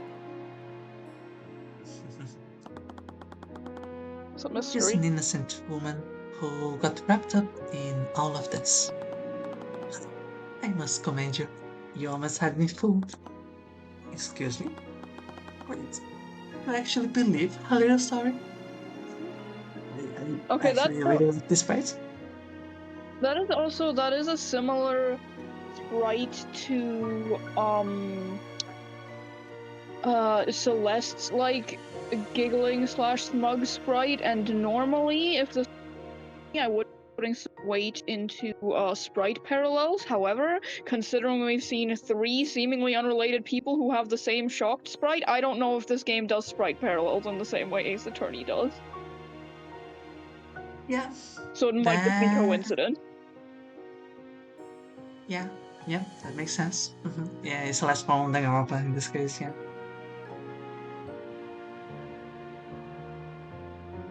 Oh, no, wait, you mean Celeste, smug face, right? I was thinking Yeah, that so that's the point. yeah, he was also looked similar to Celeste from Danganronpa a little bit, but I see. I wouldn't know. oh, I might be imagining things. Yeah, okay, I see, I understand what you mean. I'm still thinking that Celeste is his daughter slash family, just getting the vibes that he wants her completely out of the way so people can't connect her existence to him. Huh, see that? Maybe. Maybe I was right all along, even though they look. But they do have a sprite parallel, which could mean something, or it could mean nothing. We have a few options here. First option, options for this to be true. First option is that the game does not care about eye color. Second option, Or hair color. he is or hair color, yeah. He is vain enough that he wants blue eyes and he alters his eyes through magic.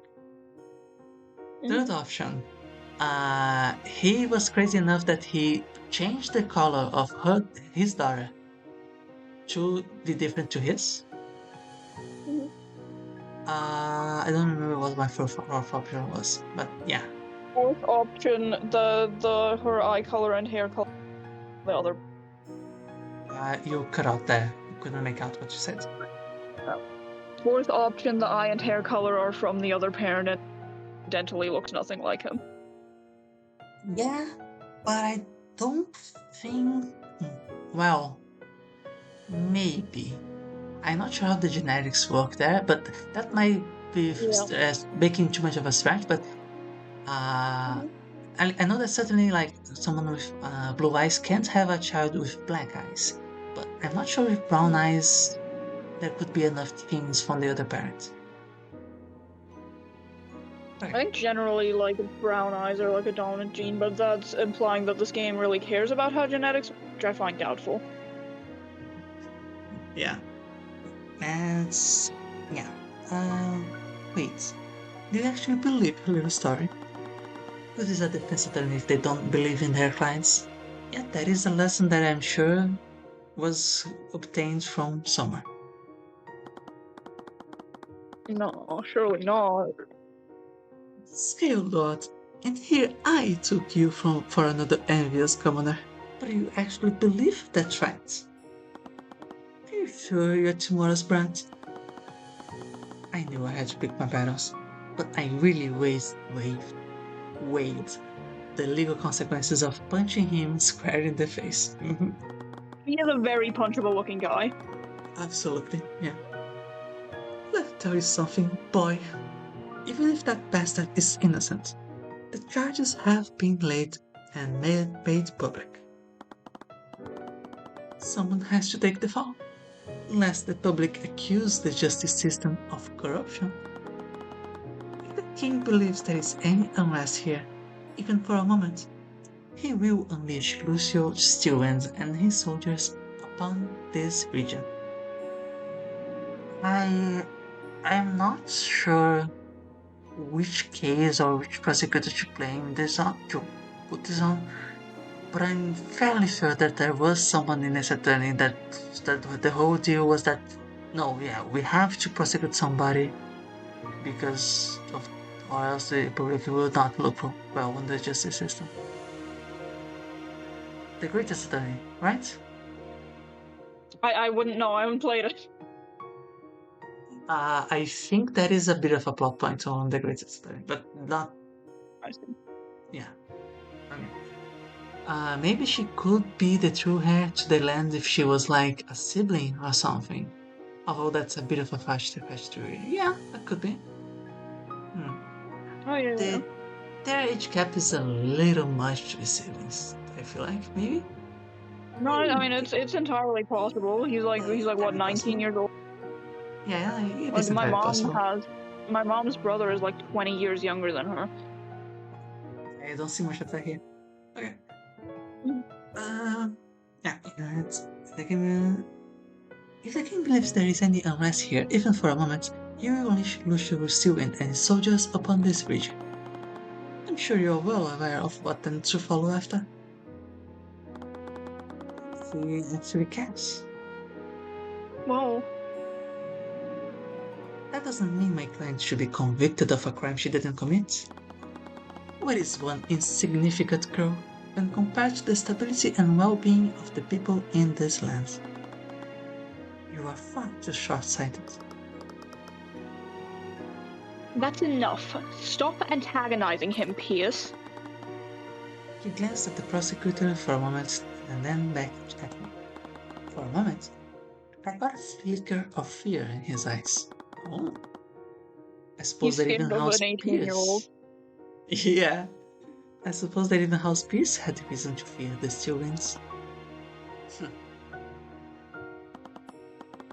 Without another word, he walked down the stairs. I don't agree with him. What? Our system should exist to deliver truth and justice, not quell public opinion. Asked girl. If you really believed that, you wouldn't be working against my client. Do you honestly think she's the kind of monster who would murder her own father? I'm not so superficial that I judge someone based on their appearance. The only thing I trust is evidence, and all of it points to her as the only possible killer. Is that what you really believe? Is that really what you believe? Or are you just hiding the fact that you are here on your father's behalf? I am not working with my father. I'm working against him just as much as you are. What? She's working against her father? My apologies. I don't know what came over me. I do like this expression. This feels kinda original. Yep. No, I And think they have some sprites that are original, or at least not ripped from Ace Attorney. sorry, with that statement, I don't mean to say that uh, original sprites are the exception. Just that this expression in general Which they feels. kind of are. Like for Um, Celeste, the original sprites are very much the exception. okay. But other than that, Uh, yeah. I think most characters still have more original sprites than not. you read this, right? Yeah. It's fine. I respect you, Mr. Cuthbert. You should fight according to your own ideals, just as I will fight for. This prosecutor is so chill. What the hell? Where's the drama? If the with a prosecutor this chill, I'm starting to think our mentor has to be evil. Actually, Hmm. Are we going? Wait, is she not going to be around for us to counsel on because we will turn against her? That'd be a nice twist. well, it's like it's like I'm saying, she's reverse Von Karma. Mm-hmm. I tried to think of a retort, but said nothing as she walked past me. Okay, now we go to the dice. I arrived Yep. back at the dungeons. Celeste was huddled down in the corner of her cell. She noticed me, and the weight from her shoulders seemed to lift, if only for a moment. Hi. She had avoided me before, but I doubt she had seen many friendly faces since the trial. Hi, I can't stay for long. I just need to ask you some questions about the case. Right. I'm really sorry for what happened today. Well, it all ended up okay in the end, right? I'm usually forgiving. If she hadn't calmed me down, the trial may have ended very differently. I still don't understand, though. Why were there so many traces of magic at the crime scene? Did you cast Mage Blade on your sword that day? I used it when I was training last week. Is that where those traces came from? No, magical traces only last for 48 hours. After that, they disappear completely. Not to mention that spells only leave traces of magic on the objects that they are cast on. Even if the object had made physical contact with the body, the traces shouldn't have spread to the wound. Really? What does that mean then? I don't know. The floor next to the body had a strange texture to it too. If the killer used a transmutation spell, it may have changed your swords and the surrounding floor. That doesn't make any sense, though.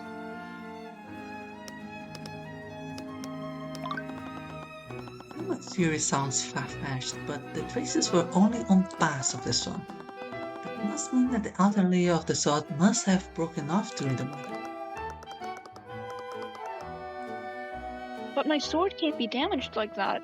Even when transmutation magic is used on it, even when transmutation... Fuck. Can I... Give me the line again. But my sword can't be damaged like that, even when transmutation magic is used on it. That's the whole reason why I have it. How can you be so sure? Back when I was traveling, I'd always break my weapons by swinging them too hard. They'd end up breaking in 2 or 3 swings, maybe 4 if it was well made. How much force was she swinging these weapons with? That sword was a gift from one of my clients. He said it was specially carved from the bones of a purple worm. Transmutation spells can't damage them. I've had it for years, and it doesn't even have a single chip in it. I don't even need to sharpen it. Where did you get this sword again? The Eastern Kingdoms?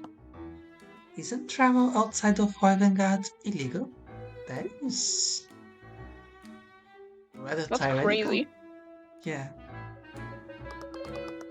Mercenaries don't have a lot of. Oh, that's you. Yeah. Mercenaries don't have a lot more legitimate options for work in Wyverngard. I did what I had to do. I doubted that I would be able to contact the swords maker in time if I would just have to take her word for it. But if what she's saying was true, why weren't the traces of transmutation magic covering the entire sword? Can you tell me more about your father? I'm sorry, I know this must be difficult for you. I remember how you two were yesterday. Is this really going to help? Knowing more about him could help me figure out who actually did this. Okay. I was adopted by the McCoys when I was a baby, but they always treated me like I was part of their family. The townsfolk would always shoo me away. They didn't want anything to do with a noble bastard. My dad got into a bunch of fights with them over that. But I had to go and ruin everything. He was a voice of dissidence, wasn't he? Did you share his views? I knew he hated the nobility, but I didn't know about his rallies until just recently. If I knew how much danger his life was in, I'd have never left Wyverngard. I think he knew that. If I'd been there that night, he'd still be... It's all my fault.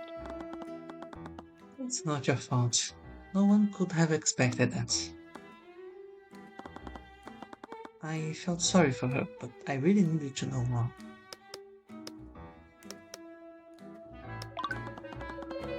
I could hear your argument from my room last night. Your neighbors must have overheard it too. Did any of them come by to check up on you too? They might have seen the person who did this. I doubt it. Even if they did see something, they wouldn't testify for someone like me. Why? I thought your father was a key figure amongst the dissidents. Yeah, but all of his supporters come from the neighboring towns. Everyone inside the village hates our family. People could tell I was adopted. It's not as if I look like either of my parents. Rumors spread about how some noble my mom. They were wrong, obviously, but it's hard to stop a rumor like that when it spreads. That's terrible. It's fine. I stopped caring about it years ago. Things were manageable before, but things got worse when my dad started speaking out against the nobility. He wasn't just a pariah at that point, he was drawing a lot of attention to Cornhaven. Everyone's heard the rumors about what the Grand General is doing in villages like ours. The neighbors tried to threaten my dad to stop, and when that didn't work, they started vandalizing our. They'd even steal my parents' supplies. I had to come back to Wyverngard because some of the other villagers broke into the tavern. They were cowards. They thought they could scare your dad into stopping. They were scared. My dad was painting a giant target on this region. It's not as if the kingdom would care if a village like ours were destroyed. She wasn't wrong. Stories of Lucius Tyrion were circulating in the papers for months. Even with that, he still stood at the top of this kingdom. There were no real consequences. Tell me why Flingat was so angry at you? For as long as I can remember, my dad has hated magic. If you even mentioned it around him, he'd fly into a rage about it. You were born a mage. Ever since our tavern closed, my family's been in a lot of debt. Fighting always came naturally to me, so I became a mercenary and learned to help me fight. Most of Wyverngard's mages are in the nobility. People will pay a lot for a soldier who can use arcane magic. So that's why she was a mercenary. Hmm. Last night, my dad found my spell compendium. When I saw him holding it, I finally came clean to him, and that set him off. He shouted at me. He told me that I betrayed him and everything he stood for. Can't imagine how that must have felt. I deserved it. I knew how much he hated magic. He was fighting for what he believed in, and I wasn't even there to protect him. Don't say that. You couldn't have known what would happen. I'm sure he still loved you. He just lost his distemper. No, I could see it in his eyes. He hated me, and he died hating me. I felt a sharp pain in my chest as I read that, but I didn't say anything more. There is a locked door in the tavern. It's at the very end of the hallway upstairs. The Inquisition probably searched it already, but it's the only room I haven't seen yet. At the end of the hallway? I think that's my room. Do you know how I could get in there? I'm your lawyer. I'm not going to do anything strange. Sorry, you're right. I always keep the key on me. You can use this to get inside. Okay, again. Yeah, I guess we'll go there. Alright, let's get going.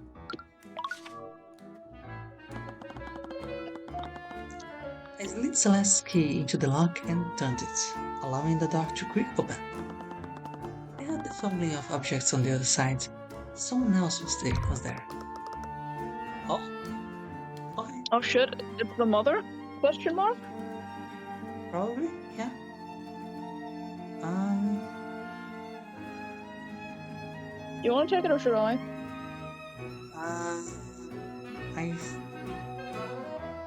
Not sure. Do you want to take it? I don't know. I'm fine either way. I feel like I've been voicing a lot of the women so far. Yeah, there are a lot of women, to be fair. But yeah, Yep. I can go with that. Okay. I already told you, knights, everything that I know. What more do you? Oh, it's you. Something about the way the woman carried herself reminded me of Celeste. I knew she was No adopted, way. but she clearly took after her mother. I recognized the same bubbly warmth in the woman's posture, tempered with a subtle hint of maturity. Sorry if I'm intruding, but what are you doing in Celeste's room? Considering purple eyes, I think we don't have to worry about eye genetics. Yeah. Oh, I'm so sorry. I'm Jolene. I'm Celeste's mother. I can't imagine what she's going through. She not only has to grieve her husband's death, but also deal with her daughter's arrest for his murder. Thank you enough for everything that you've done for her. I really appreciate you sticking by her after she hit you like that. It's fine, really. I kind of deserved it for freezing you like that. Anyway, Jolene was Klinghart's wife. That meant that she knew him better than anyone else, even Celeste. Do you mind if I ask you some questions? Of course, I would do anything to help. He's helped Celeste a lot, but can I really trust him? The eye revealed a hint of fear and distrust from her. Can you tell me more about your husband? Why did he hate magic so much? I understand that magic is a symbol of the nobility, but things sounded different with him. It's as if he thought Celeste had betrayed him somehow. I wasn't there when they were arguing, but I can only imagine what he said to her. He's never had anything good to say about mages, and I could see how much his words indirectly hurt. Did something happen? I don't really know. I don't trust him enough. I shouldn't talk about Effie. Who is Effie? That is definitely a psych replacement, but yeah. Who was Effie? Does Flintheart resentment have something to do with Effie? How do you know about her? Feed me any records of what happened. I have my ways of finding out. Such as Oh, reading the your mind. bluffing. Yeah, and then she's going to spill more than he knows, and yeah. Of course, you work for Ruby Timor. What did she do? Did she strong arm one of the neighbors into talking? We don't need people like her going around Haven and opening up old wounds. What? Flintheart always idolized her. Could never stand her methods. Is this about the rumors? Rumors? When Elementary started fighting against the justice system, the nobility started levying accusations of misconduct against her. They spread rumors that she was engaged in bribery, forgery, and blackmail, all to discredit her. Is that really true? You personally taught me how to defend persecuted mages like your daughter. You've seen how I defended Celeste. I'm doing everything honestly and legally. Miss McCoy, I know you don't know who to trust right now, but I need to know more about Flintheart. Right now, I don't have any leads as to who might have done this. Okay, but promise me you won't mention any of this in court. I don't want Celeste being dragged into another scandal, and I sure as hell don't want any more steel winds showing up in town.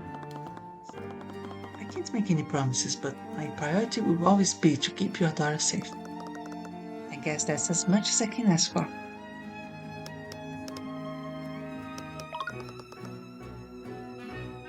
Effie was Flintheart's younger sister. Celeste doesn't know about her. She died 20 years ago, and Flynn has never brought her up. What happened? She was friends with the son of the ruling noble back then, and he would always sneak into town to see her. He was so different back then, and she had always loved magic. It reminded her of her fairy tales she read growing up. He'd always show her his spells by the lake, all to make her smile. But he'd been Wow. warned not to use his spells without his instructor present. One day, he lost control of one of his spells and wounded Effie. We rushed her back into town, but it was too late. By the time we could dress her wounds, she was already gone. Stories like that were awfully common among the nobility these days. The next day, the Arcane Inquisition came to investigate what happened. The boy's parents used their influence to cover everything up. They even threatened Flintheart's family into staying quiet. After that, they told the town that Effie had been mauled to death by a wolf. Hmm. I see. Okay. Had all but declared war on the nobility after that. He turned our tavern into a meeting place for commoners who shared his resentment. Word spread, and night after night, more and more revolutionaries started showing up to his rallies. It wasn't long before they started planning a revolution. They started contacting like-minded groups in the towns nearby. They were even starting to arm themselves. Only watch as everything unfolded. I heard stories about what the Stewins were doing to people like him. I begged him to stop, so did some of the other folk. We knew he was going to get all of us killed. I was shocked when the knights told me he had been murdered, but I wasn't surprised. I really hoped he would let go of his anger when Celeste showed up. He was really starting to change after we adopted her. Can you tell me more about Celeste? How did she become part of your family? It all happened 19 years ago, and imagining the fluttering flashback sounds. A year after Effie's death. We were closing one night when we found a baby with white hair abandoned in the dining area.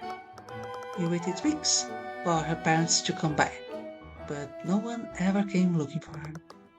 We named her Celeste after the full moon that was out that night. Sorry, I'm just Oh. noticing Hmm. this background is Celeste's room, yes? I assume so, yeah. Yeah. Why the fuck does she have a dining table in her room?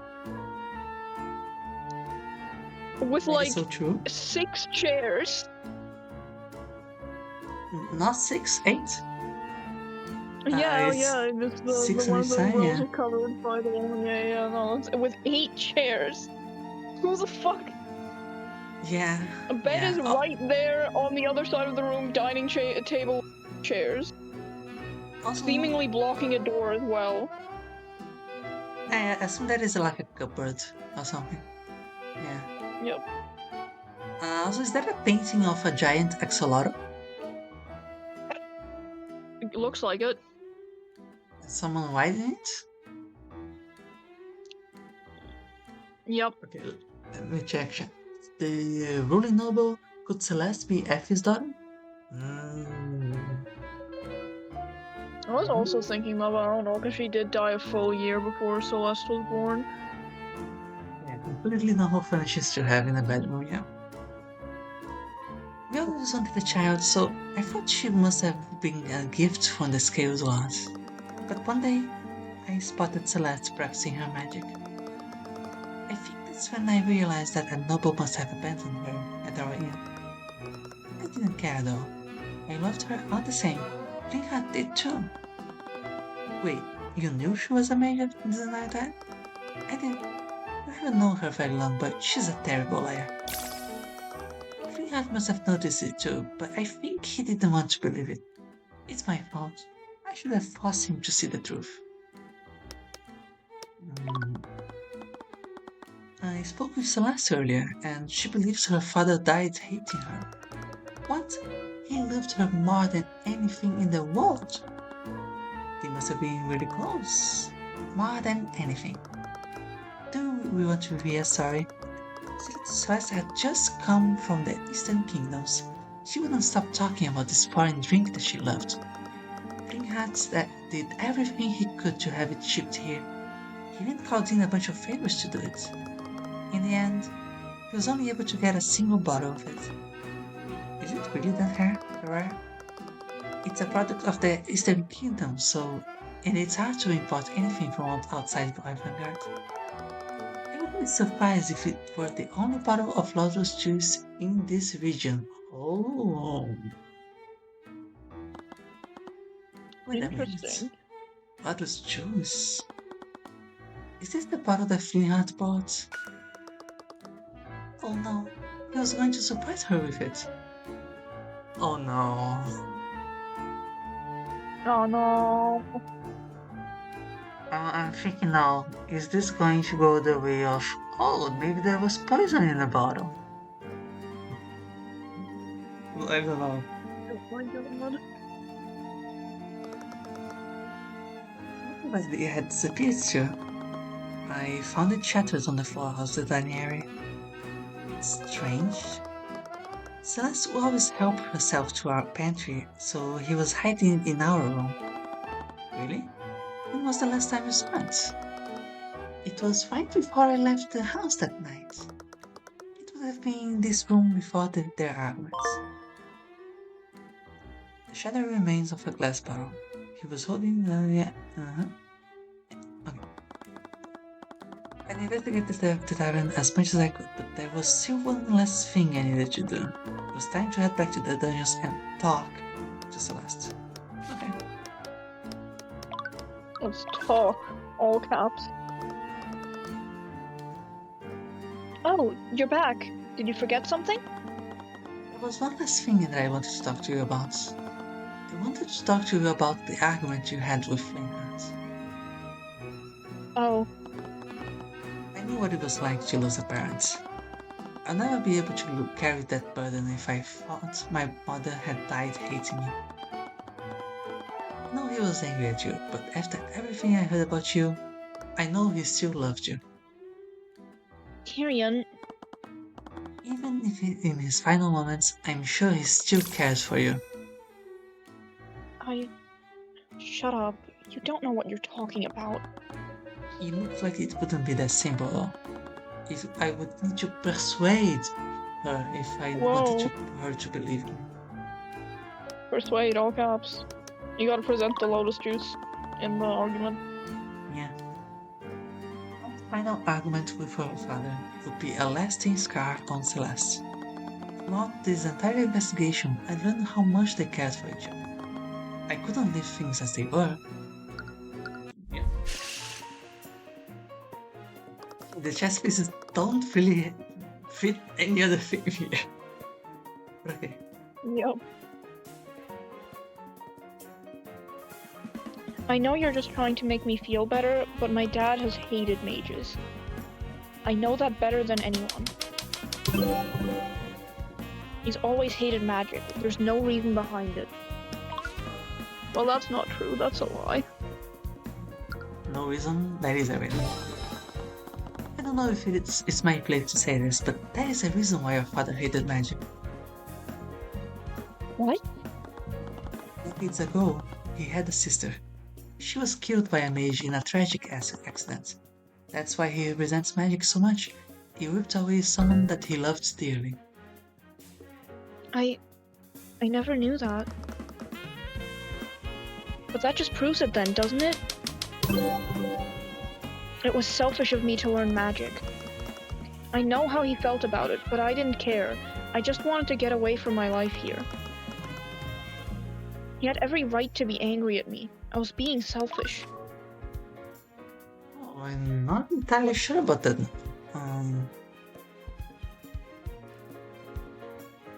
Her job?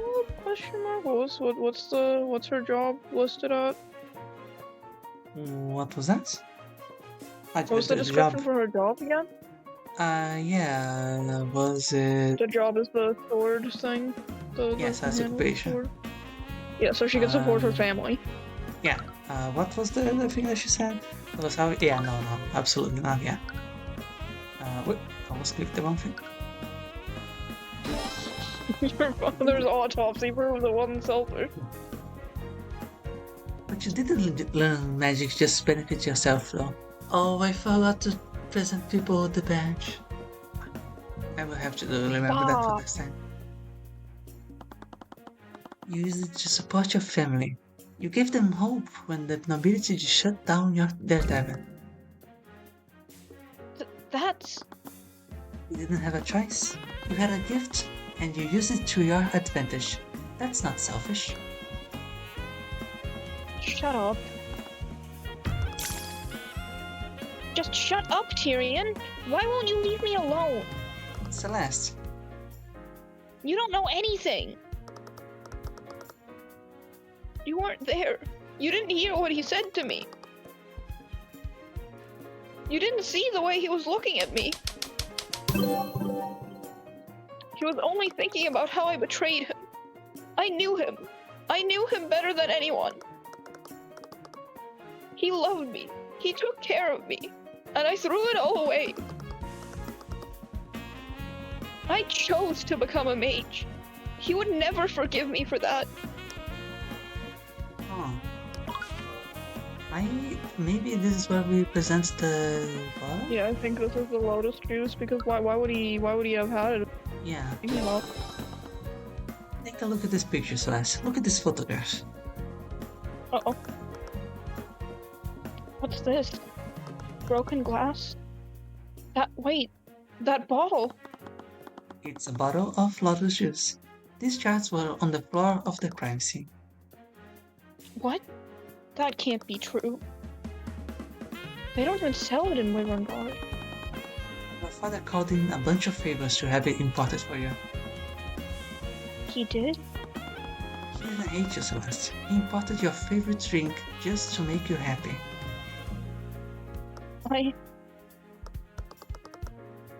No, that still doesn't change anything. If he did that all for me, it was before he knew the truth. That's not true. Stop acting like you know anything about us! You only met us. How could you know how he felt about me? Don't you think I want to believe you? I know the truth. He hated me. He hated me just like he hated every other mage. Celeste, your mother said the bottle was stored in her room, but I found it shattered in the dining area near where the murder happens. He was holding it when he died. That means he retrieved it after your arguments. So? So, why would he have your gift if he was still angry at you? No. Why would he have it? It's because he loved you, Celeste. He knew he had lost his temper and hurt you, so he was going to use the gift to apologize to you. What?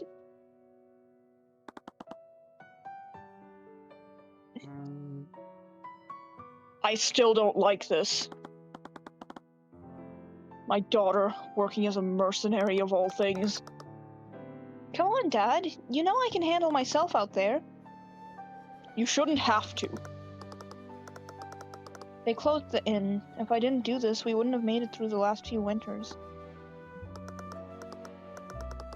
I know you're worried, but I can do this. No one can ever beat me in a fight. Just be careful. I don't know what I'd do if anything happened to you. Don't worry. Just let me do this for you. You and Mom both took me in. You took care of me for my entire life. I know I'm not really your daughter, but... Why would you say something like that? I'm sorry. I didn't mean... Did those idiots in the town say that? Tell me who. I'll go knock them out right now. Dad, no one said that. It's just... You're a McCoy. You've always been a McCoy. You're our daughter. I won't let anyone say otherwise, especially you. Okay. Thanks, Dad. I love you. I love you too. How could I ever think that? We trailed off. We had barely been keeping it together throughout the whole argument. But her voice began to break, Argument. and she broke along with it. Paused for a moment, trembling. Then she slowly fell against me. She gripped me tightly, everything from the last few days finally crashing down on her. I was sure I was the last person she wanted to. She wanted to call for her, but I was the only one there. She had held back her grief for this long. She was strong, much stronger than I had been. I hesitated, unsure of how to respond. I just held her, as quiet as her quiet sobs echoed softly throughout the cell. Celeste, I'm sorry. Please don't talk right now. I did as she asked. I wasn't sure if it was enough, but I held her tightly. Are you feeling better? Yeah, thanks. We wiped her eyes. They were still red. But she smiled at me, and it wasn't fast this time. Um, do you need water? What? I just thought, I figured you lost fluid, but I thought you might be dehydrated? What was I saying? Celeste snotted out a laugh. I felt silly, but something about seeing her laugh left me flustered. Tyrion? Is everything really going to be okay? It will be. I'll get you that acquittal no matter what. Man, king, or god? Yes. Man, king, or god. She giggled to herself. Anyways, you should rest. The trial is going to resume soon. I learned as much as I could as much as I could about what happened, but I had to assume that Steven had done the same. Who knew what the persecution had in store for us? I just had to hope that I'd stack the board in my favor. Has PS given you all of the details, Rudolph? Will you remember them? Yes, my notes are pristine, and I pride myself on my eidetic memory. Just so there are no misunderstandings, I do not approve of this. You said this yourself, Lady Stewart. The evidence proves that I couldn't have murdered Flinghart, which leaves the bastard child as the only suspect. We don't know what sort of tricks Timur Sturge may pull tomorrow. We just see this as a way of securing a just verdict. There will be no need for your fathers to intervene.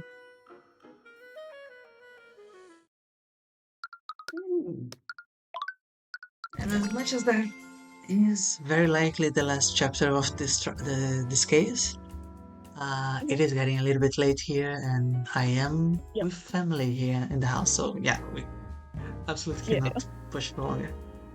And anyway, it is also a good time to stop the stream. So Yep, that's a good stopping point. uh, thank you very much for being here for this. This is a blast. Yeah, it was really fun. Yeah, let me see who if we might have somebody to raid. I think I have somebody. Yeah. Let's raid Dan Jones. He's a friend of uh what was the Play Frame channel, the New Frame Plus. So Oh, I see. that guy plays with this guy a lot. So yeah, we often see Dan Jones in this playthrough on their shared playthroughs. So Yep. yeah, it's a cool guy. And yeah, for as for the schedule, We should be back with more Tyrion Cuthbert on Saturday, and Mhm. I will be back on Although, Wednesday and Friday with more Mario and Luigi Brothership. So yeah, see you when I see ya. bye Wait, bye. I'm still sending the raid. I did the thing where I just now started the raid, and now we do it done Oh. in 5, 4, 3, 2, 1, and bye bye. Thanks for stopping by. See ya. Ciao.